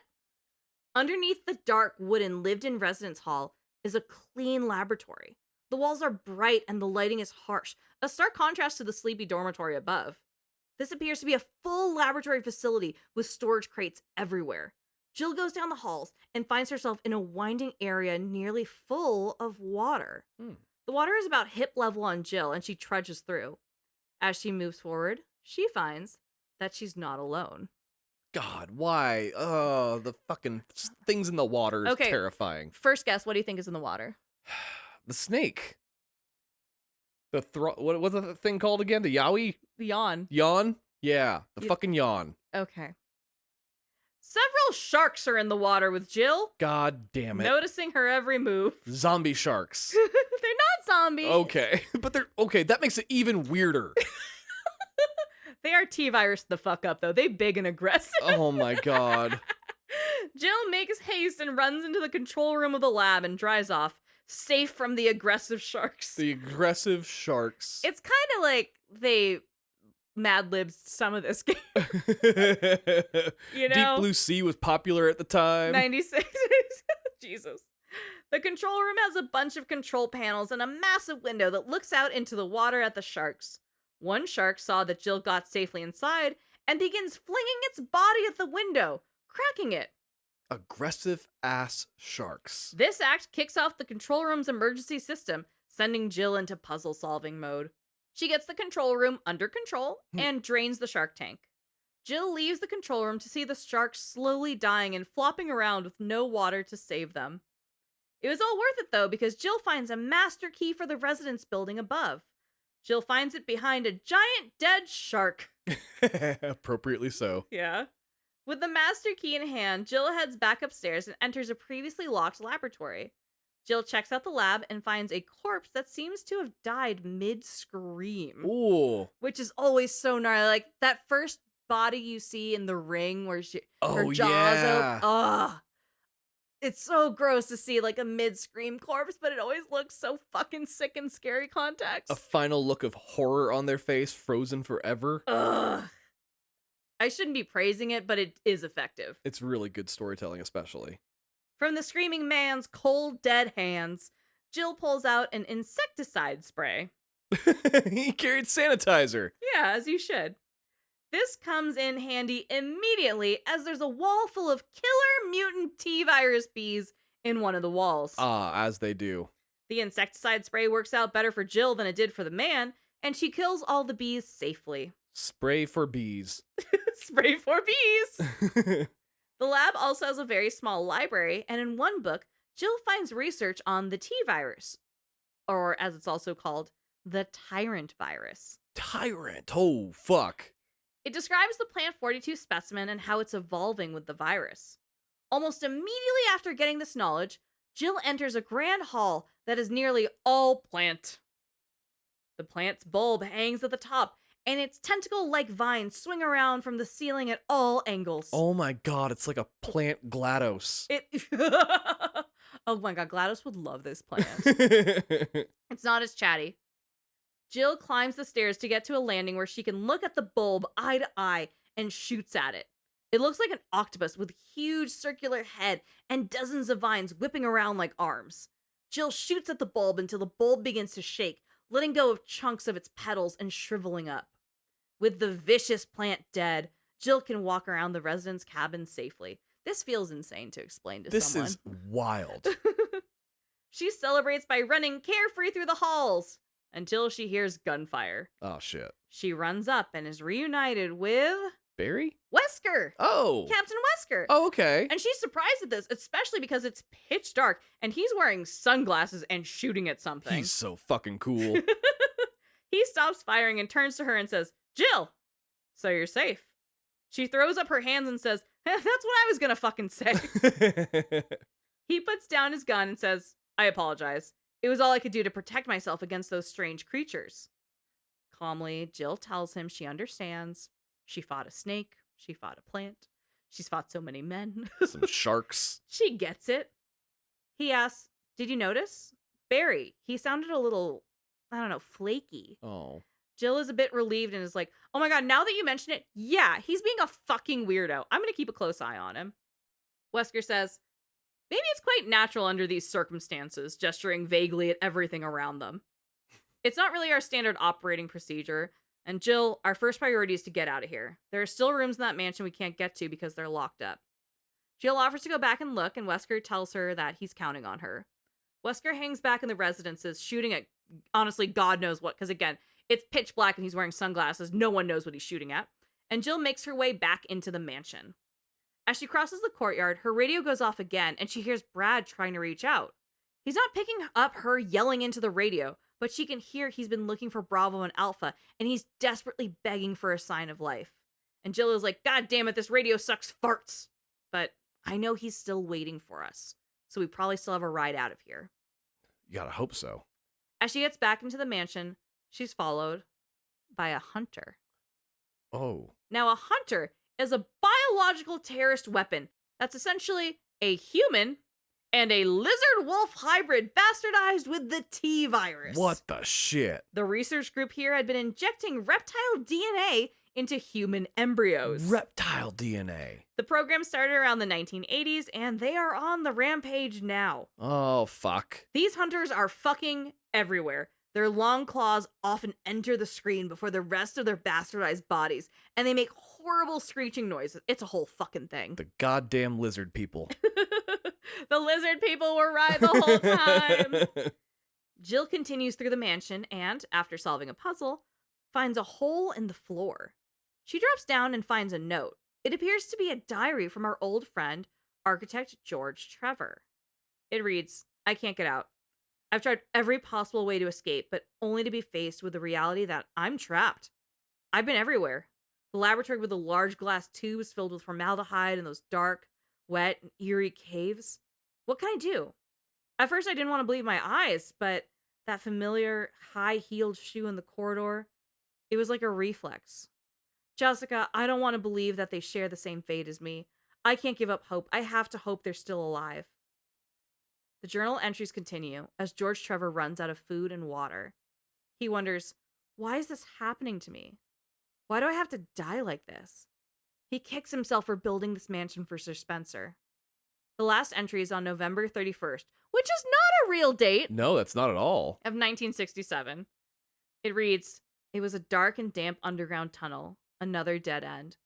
But even in this darkness, something caught my eye. Carefully, I lit my last match to see what it was. A grave, but deeply engraved into the stone was my name, George Trevor. At that instant, it all became clear to me. Those bastards knew from the beginning that I'd die here, and I fell right into their trap. But it's too late now. I'm losing it. Everything is becoming so far away. Jessica, Lisa, forgive me. May God justify my death in exchange for your safety." Under the diary is the grave of George Trevor, his name deeply engraved into the stone. To find your own headstone. It's just freaking insane. Oh my God. Like, oh my God. There's a switch on this gravestone, and Jill presses it, and it opens an entrance to a ladder leading under the mansion. Sure. Yeah, why not? At this point, like, we're already finding our own headstone. Let's just go down. Why not? She's in the basement, in the guts now, and those massive spiders are all around, Ugh. lunging at Jill. The basement is damp with still water splashing around Jill's boots, which again, still water is bad. Down here is the fuse box, and as Jill inspects it, she sees the fuse is blown. She fixes this, and now the power is restored. And I'd like to take this moment to say this is definitively not a generator situation. Oh, thank goodness. Jill heads back upstairs, and the hunters are out in full fucking force.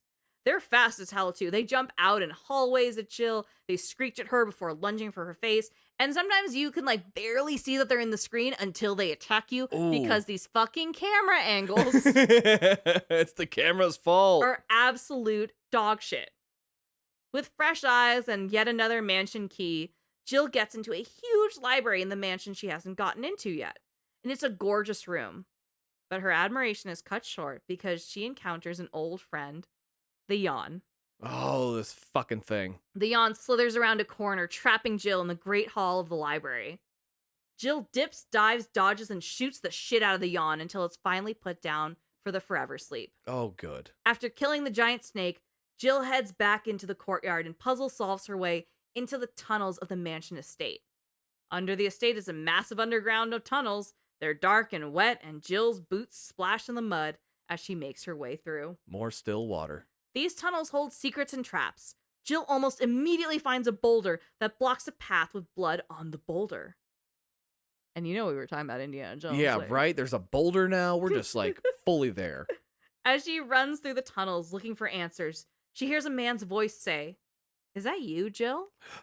Jill stops in her tracks and asks, "Is that voice Enrico's?"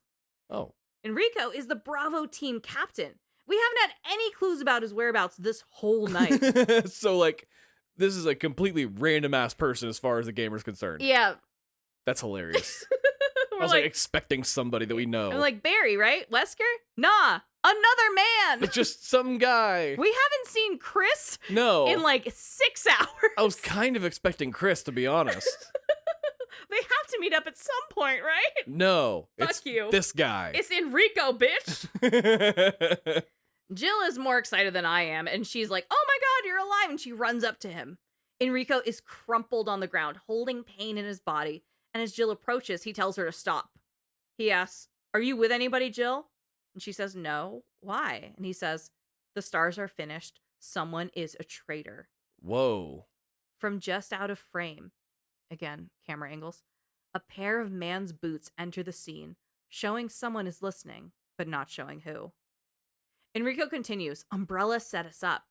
And just as he is about to tell Jill everything, a bullet cuts through him. Whoa. Enrico dies at the feet of Jill, at the feet of the truth. Jill screams for him, but logically knows it's too late. She holds his words heavy, wondering who the traitor is. Jesus Christ. Jill can't stay here, so she heads deeper into the tunnels, where hunters start jumping out at her. The tunnels are a puzzle-based maze with danger around every corner.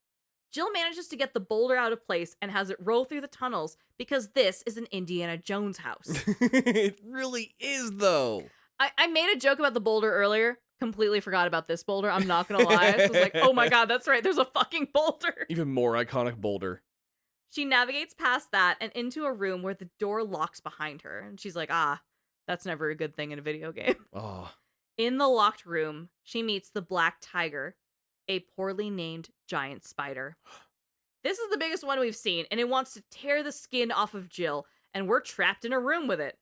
The walls are completely covered in webbing, and it's accompanied by two smaller, albeit still bigger than Jill, spiders.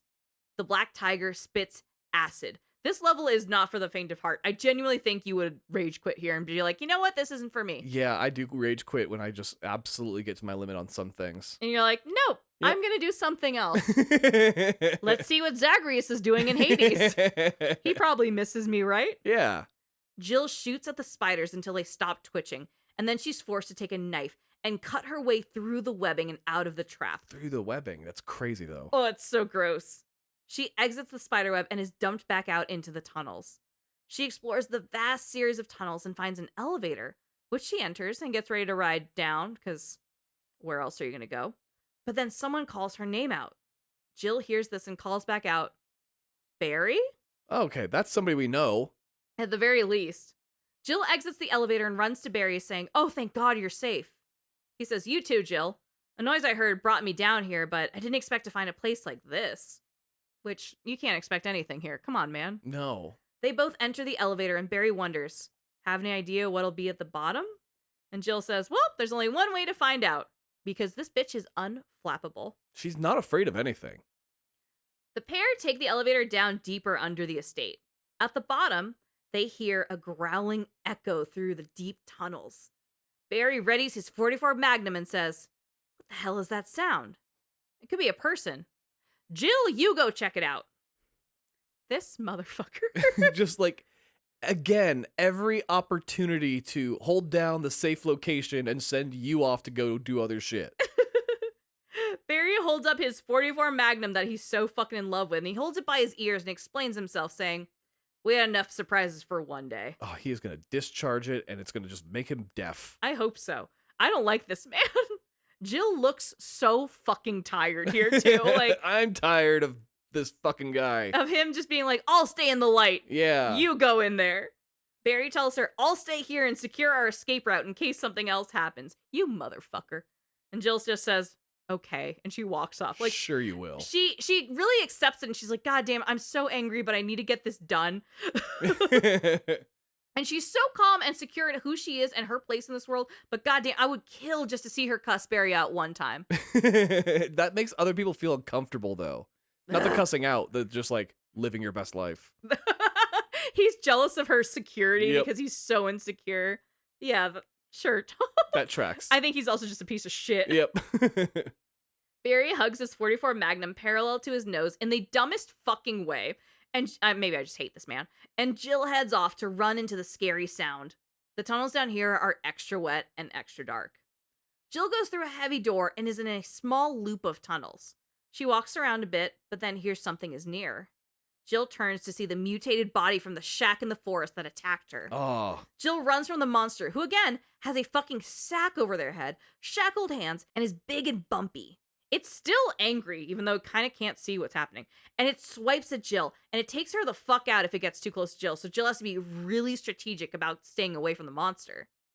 She figures, all right, I'll avoid the monster, I'll get out of the tunnels. Also, how the fuck did the monster get from the forest down to under the estate in the tunnels? A valid question. One we will never get an answer to, Oh, because damn fuck it. you. Jill gets through and away from the monster and heads back to the elevator where she left Barry. As she comes back to the landing, she sees Barry riding the elevator up, and away. Oh, God. She yells for him, but he doesn't answer because he's busy going to safety to leave Jill with the monster in the hole. This dipshit. She should have cussed him the fuck out when she had the chance, I swear to God.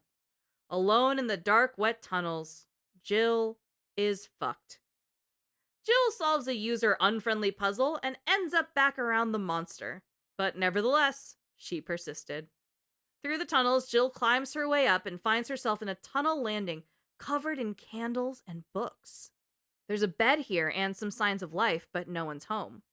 There's something ritualistic about this space, and Jill pokes around. She finds a jewelry box containing a stone ring and figures, you know what? It's been a night, I'm taking some Jill tax. She leaves the strange underground room and finds a ladder, which she climbs up, freeing herself of the underground. On the surface, Jill comes up inside the shack, which, haha, fuck you, it does explain how the monster made it from the shack down to the tunnels. Well, so you lied to me. I did. Thanks for lying to me. You're welcome. And it sucks, but it's nice to have an explanation, but it's still very unsettling. Yeah, no, I get you. Jill runs her ass out the shack and heads back into the mansion. She enters the main hall and assesses. She's like, all right, this sucks. Get me a typewriter. She types it out, recounting in her save file diary that, hey, Barry left me to die in the fucking tunnels with that slap-happy monster. That asshole. I was trapped in the tunnels. I hate everything. I stole a ring, though. That's kind of cool. I want to go home. XOXO, Gossip Girl. Jill wraps it up and then sees a hall she hasn't explored yet behind the grand staircase. She heads back behind the grand stairs and sees a gate. Now, the gate is opened with these little objects she's been finding along the way, the stone and metal objects, or the brooches, Oh, which yeah. is reasonable. It needs 2 to open the gate, so she grabs one that she had on her, pops it in, and she looks at the other one and she's like, damn, You know what would fit in this? That fucking ring I just stole from that monster bitch. Ah, the other stone and metal thing. Yeah. So she takes the ring she just recently got just for herself so she could feel something for once, busts it open, and uses it to open this gate because Lord knows Jill Valentine can't have anything nice. Well, she needs that inventory slot. That's fair. She only has so many. The gate leads through to a long staircase down under the estate and is back in a new part of the tunnels. These tunnels are much more narrow, barely wide enough for Jill to pass through. As the tunnels curve into darker lit territory, a set of candles appear around the corners, lighting Jill's way. Jill comes down to a ladder leading further down and descends without hesitation because she's a better person than I ever could be. Sometimes I stand at the base of stairs and go, do I really need to go up there? No. Not usually, no. At the base of this ladder is a square room with a casket in the middle held by chains. The chains are tied around big rock blocks around the square room. The square room is hanging loose over a very steep fall. It's an intricate setup, and at the base of the casket in the center of the room is Barry. Oh, this son of a bitch. He turns to her and he says, Jill, you're alive! I was worried because I thought you were... And he just kind of trails off and then turns his .44 Magnum on Jill. Damn it. Jill is unflappable and very easily disarms him, catching his arm and pulling the gun off of him in one swoop motion and whipping the gun back to aim between his beady little eyes. Ugh. God, she's so fucking cool. Oh, it's so good. Barry holds up his hands in defeat and Jill simply demands, start talking. Barry does the worst possible thing, and the first words out of his mouth are to tell Jill to calm down. God, you don't do that. I wanted to jump through the screen and beat his ass myself. Oh, this guy's the worst. He says, I didn't want to do it. Believe me, I can explain. Jill demands that he not lie to her. She's being beyond reasonable. Yeah, he should already be gone. The two are distracted by a screaming sound, and the monster enters the room. Sack over their head, hands shackled, whole 9 yards. The monster is getting its fucking steps in today. I don't know how it's following these bitches around. It's extra angry here, and it smashes its hand on the pillar statues, destroying them. As it screams, snake-like tentacles burst from the head sack and whip around. The pillar destruction causes the hallway it came from to release a gate, trapping Jill, Barry, and the monster all alone in this room. Oh, shit. Barry reads the room and tells Jill, no time to talk, hand me back my gun. Here, Jill can either comply and give Barry his gun back, or she can say, sucks to be you, you bacon wrap bitch, and keeps his gun. Okay, so admittedly, I gave him the gun back because I wanted him to put fire on the monster. Okay. I thought that was more important than fulfilling my fantasy and killing him with my bare hands. Hey, sometimes you have to do what's right for the game. Yeah, and I'm like, maybe I can kill him later. Who knows? Jill holds the gun out for Barry, and he thanks her and turns the gun on the monster. Barry shoots at the monster as it paces around the platform. Jill sees the casket chains tied to rocks, and she starts pushing the rocks off of the platform, and they fall stories below. Ooh. As Jill gets the last rock and chains pushed off the platform, the chain pulls the casket's cover down a bit. The monster stops and looks into the casket. And here in this moment, Lisa Trevor, the monster, is reunited with its mother, Jessica Trevor. Oh. Lisa was a girl in the 1960s when her father, George Trevor, built this mansion and was consequently taken and killed by Sir Spencer. Whoa. Lisa was experimented on, which caused this immense mutation and has been lurking around the mansion ever since. Her mother passed away a long time ago and has been dead in this casket for a very long time. Oh. Lisa struggles because, you know, she's got a fucking mutation. There's a sack over her head. She's got head tentacles, all sorts of shit. But she looks down and says, Mother? Lisa reaches in and pulls a skull out of the casket. What the fuck? Holding what's left of her mother in her hands, she walks to the edge of the platform and jumps. What the fuck? Lisa's screams fade out as she falls down into the depths. Holy shit. Jill goes to the casket and sees the rest of Jessica's skeleton. She also finds a family picture of George, Jessica, and Lisa, one that was buried with her. There's a letter from Jessica to Lisa. Jessica details how the men in the white coats were giving her shots, how she's starting to forget what George and Lisa look like, and how she's scared. She tells Lisa how much she misses her. It ends with Jessica telling Lisa they have to escape and find George. She tells her she misses her and loves her. And this letter, along with the sentiment, was buried with her. And Jill is like, damn, that's crazy. Jill goes back to Barry, who just says, I don't believe that thing's really dead. Leave this place up to me and go on ahead. Jill is fucking exhausted. How could she not be? And honestly, she kind of doesn't care anymore because she just says, okay, and walks away. Jill continues on and discovers the heart of the house, the root of everything, the early beginnings of the Umbrella Corporation, the laboratory. The lab is directly under the mansion. The zombies down here are in white lab coats, which is fucking great. It appears the T-virus spread quickly, and a lot of the lab team was trapped down here to rot in their own making. Ooh. The lab is clinical, but dirty after years of neglect. Jill goes in and starts looking around. She finds a fact showing that the team knew that people were getting infected with the T-virus and dying, and that they were trying to cover it all up before the public found out. She finds a note from a scientist begging for someone to blow the whistle and expose everything happening here. She finds a slideshow of the tests of the T-virus, the dogs she's seen, the big-ass shark, the hunters, everything. She gets into a security room that has a VHS player and remembers, hey, she pulled that VHS tape out of Kenneth's cold, dead hands. She pops it in and watches the last few moments of his life as a zombie attacks him and eats the flesh off his body. Oh. There's new T-virus infected insects that seem like some acidic, horrific hellchild of a spider and a scorpion, and they're super agile, and they seem to really hate Jill in particular. A spider scorpion, go fuck your creations. Also, they're gigantic. Oh, god damn it. Everything Jill encounters in this lab is horrifying. Jill manages to find an elevator and gets it working. It hums as it kicks to life, and Barry appears, as he does when someone else has done all the work for him. Because he's a shithead. He says, Jill, you could have waited for me. Oh my god, this isn't about you, Barry. I want to kick him in the eyes with the spiked Jeffrey Campbell boots. I fucking hate him. Jill is a better person than me, and she simply says, let's go. Oh god. They ride the elevator up and enter the higher level of the laboratory. The doors open and dump them in a small test lab with big liquid tubes. They reunite with Wesker. They haven't seen him all night. Barely. Jill saw him for a little bit. Yeah. And he's working on something. Typing. Why? What? This is frustrating. Why is he typing? Jill is surprised to see him because, again, barely saw him all night, and she says, Wesker!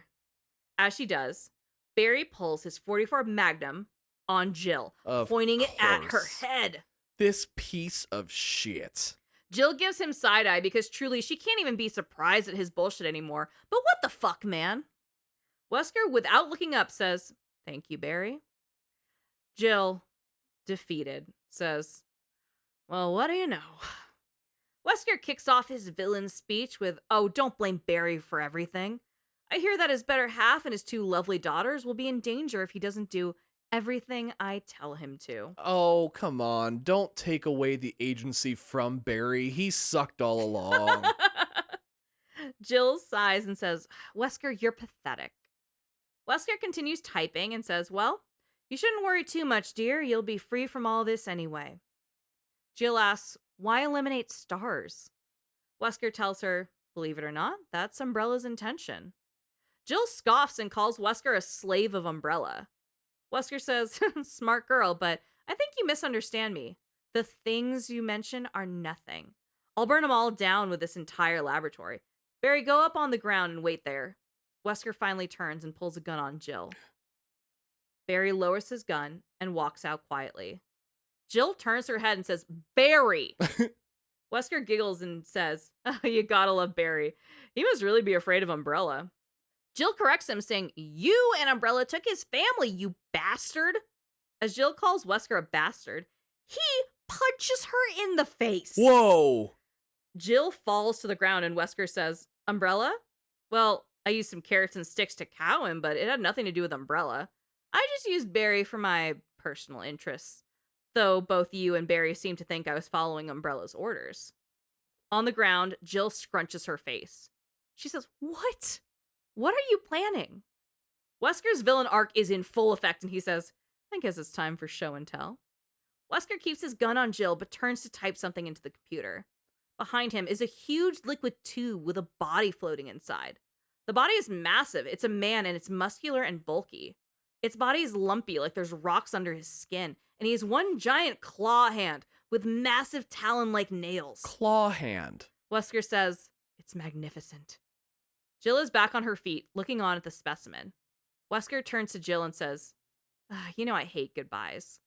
With that, Wesker whips his gun around to aim it at Jill's forehead. But before he can pull the trigger, Barry has re-entered and shoots Wesker with his trusty .44 Magnum. Barry, where is your allegiance? Who fucking knows? Wesker crumples to the floor as the smoke clears from Barry's gun.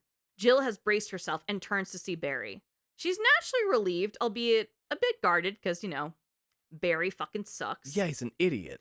Barry walks to her and simply says, "Forgive me," which is a demand and not a question, which I really hate the phrasing of. Not even a request. Jill, a better person than I ever will be, comforts him, saying, "No, you're not to blame. It's Umbrella and Wesker."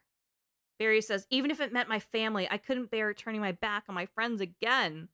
It was really easy for most of the fucking game, you dickbag." Barry, you're still a lot at fault. Wesker's very much alive body moves, and his arm reaches up to steady himself and hits a button on the computer he was working on. Damn it. Barry yells, "Shit," as the scary muscular monster man's tube begins to empty.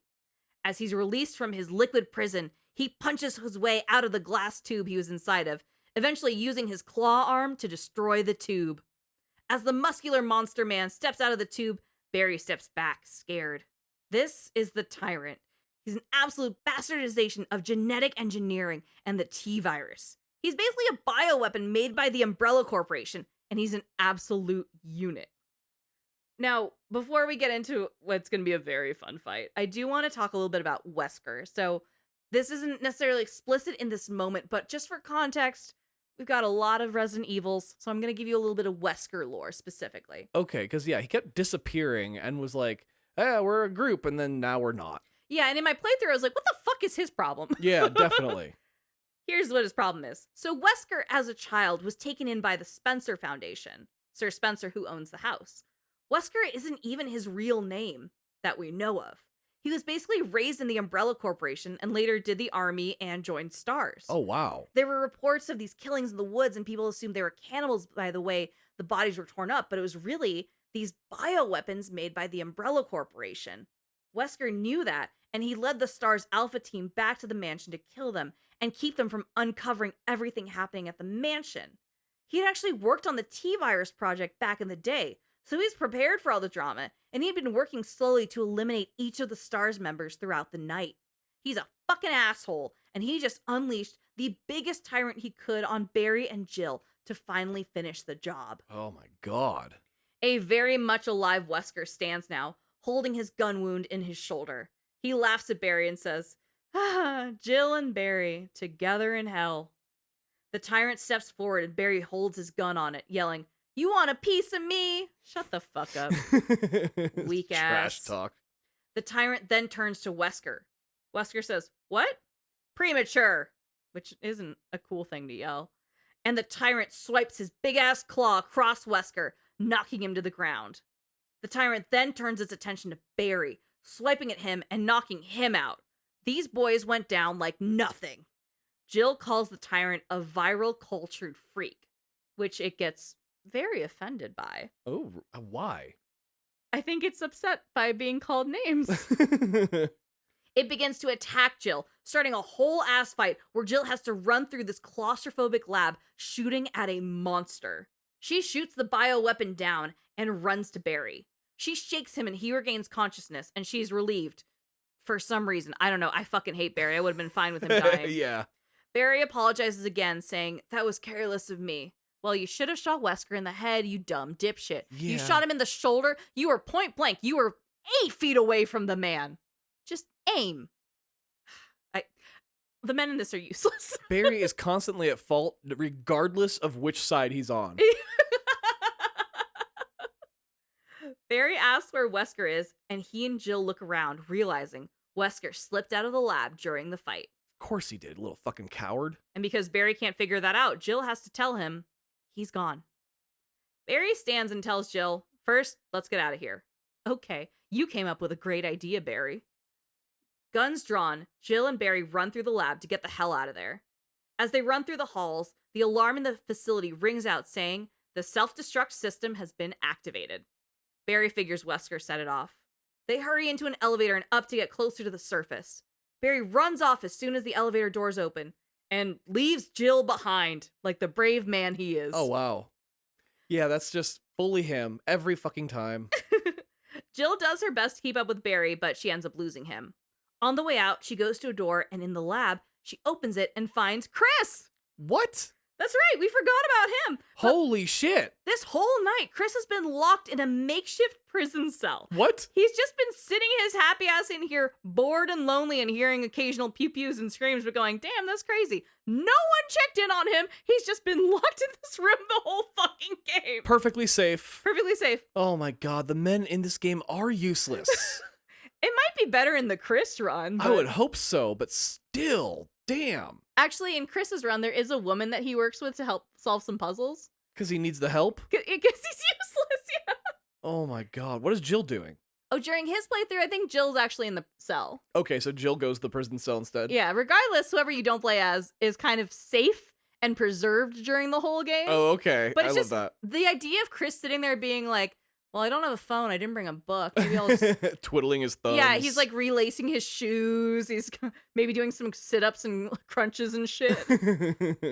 He's just hanging. And Jill's like, Jesus Christ, I've seen so many people die today. And he's like, do you know if there's snacks outside? I could use a granola bar. I ate all my almonds that I packed for the mission. Jill is relieved to see he's okay, and he feels the same for her.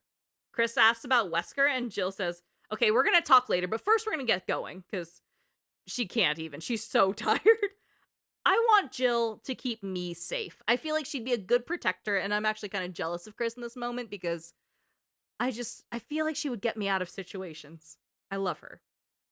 Jill leads Chris out of the cell, and they run through the laboratory to the Earth's surface. They navigate up to a narrow ladder, which leads up to the top of the lab.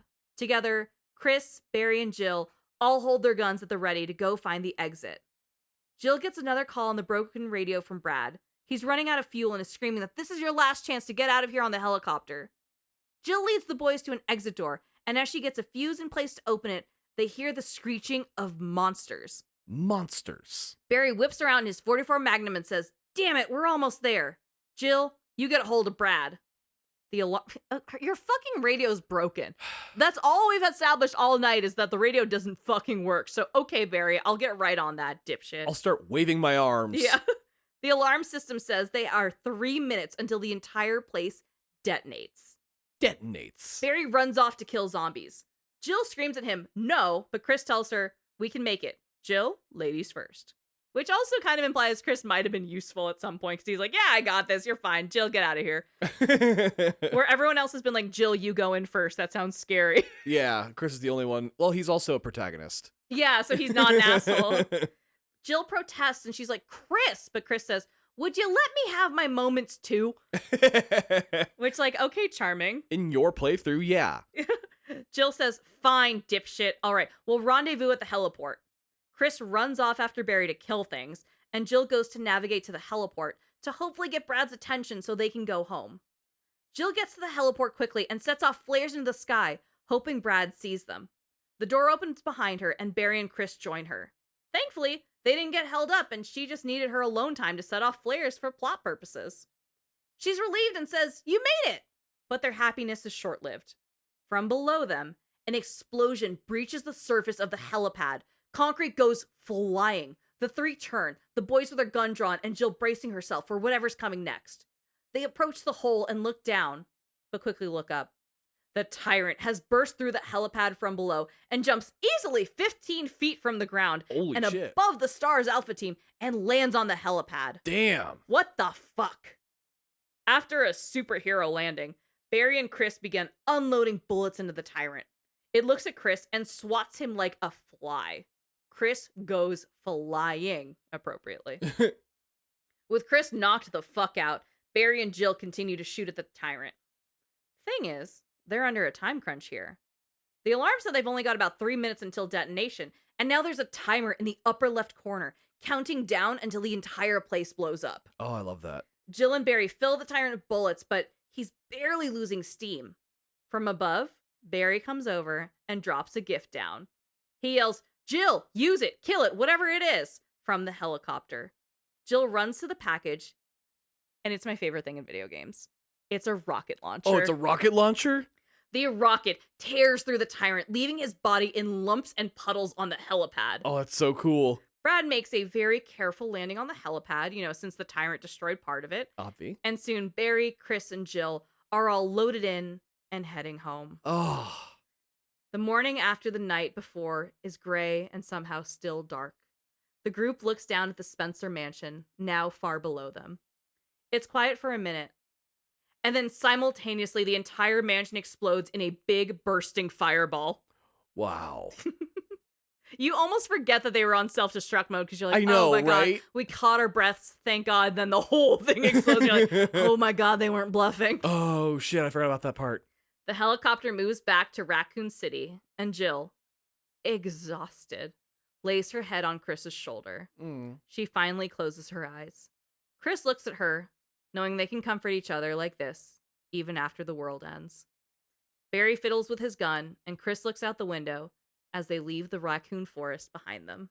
I'm just surprised Barry didn't fall out the side. Okay, so there are runs where Barry dies. Oh, there are. If you don't give him the gun when you're fighting the monster can fuck him up. Barry can die. Yeah, Barry does not always canonically live in some playthroughs, and I had regrets because I think it would have been better if he died. I gotta be real, if I played it, he would have probably died by accident. You're like, I would have fucked that. You do love to fuck up a character. I don't love to, it just happens. I feel like you enjoy it at this point. No, not at all. It's always by accident. You get some pleasure out of it. Anyway, that is the first Resident Evil. That is the first game. Yeah, honestly, I never played it. I was kind of young when it came out, and I just was like you said, the camera angles turned me off from it initially, and also, I'm not big on zombie games in general. So that's just like not my thing. They have to be kind of like very different, and that was pretty standard zombie shit.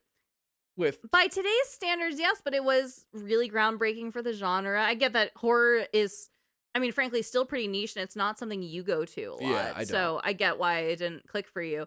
I didn't know what I was walking into. It was just like, I don't know, there's a big lady in Village or some shit in 8, I think. I don't know, she got a big hat and she's tall. That's all I know about Resident Evil. Yeah, my majority of the knowledge that I have for Resident Evil comes from the movies. Ooh. Which, over on our Patreon, we're going to be doing a movie night. Fun. So we will be watching the first Resident Evil. I haven't seen that. Yeah, Andrea has not seen it. So for those of you that have, she doesn't know what she's going to be walking into at all. Is there a big ass snake? There are no big ass snakes that I remember anyway. Big ass spider? No, it has nothing to do with the first game, having now known what happens in the first game. Not a single shark? Nope, not one that I remember. Like I said, it's been a long time. I saw that shit in theaters. I've never seen it. The only Resident Evil property I've experienced is one, which I played a couple weeks ago, and I fucking hate it.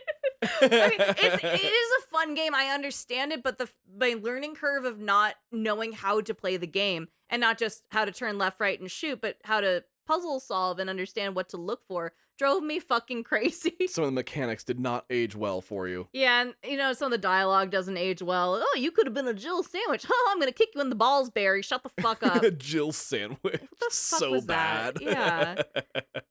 It's ridiculous, but I get it. I think the world building is fucking great. I obviously appreciate what it's done for the medium. Okay, good. Yeah, I get what you're saying with that, because like the zombie genre is still very popular today. Yeah. And it has been a staple of video games since its inception. So Absolutely. I get it. And every once in a while, a series like this one comes along and just kind of revamps it. Yeah, but I'd rather play Days Gone again. Okay, I get that. Better camera work. Yeah, truly the cameras really fucked me up. And it fucked with the way I experienced it because I felt very trapped because of the cinematic angles. Like, I feel like I couldn't. I know, ironically, they did it because they were like, you get to see so much of the world, but I felt like I lost immersion because of the camera angles. I get it. Which, it happens, I get it. Obviously, they're doing a lot better now. But yeah, I might play another Resident Evil. It's dated, but worth it. Exactly. It's a product of its time because, again, It's Came fucking from the- Relic. This is a game from the late 1900s. 1900s. Yeah.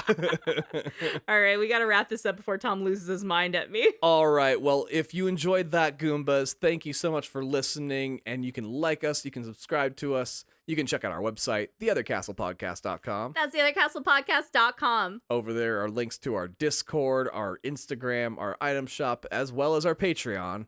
And because of our Patreon, we are able to keep the show ad-free. Woohoo! So we would like to give our Patreon members a big special shout out, starting with Jamie, Hannah, Casey, Oliver, Natalie, Nerese, Rochelle, Sailor Gaming, Charlie, Ethan, Matt, Whiskey Pro, Brenna, Mabel, Zane, Chucky Right On, Patrick, So Thanatoasted, Mike, Anthony, Conrado, Unga Boonga, Sneaky Walrus, Owen, Luigi, X of Triforce, Anderson, Steve, Adam, Janik, Nick, Jake, Renee, Katrina, Rain, Cofford, Roman, Big Winter Hat, Joshua, Anne Marie, Little Brimstone, Landon, Honorbon, Anna Versed, Alex, Jutsu, Mozart, Tamia, Hippity Hoppity Cthulhu on your property, Ian, Danny Boy, Zira, There Once Was Us, Big Cat PDX, Chase, Alfredo,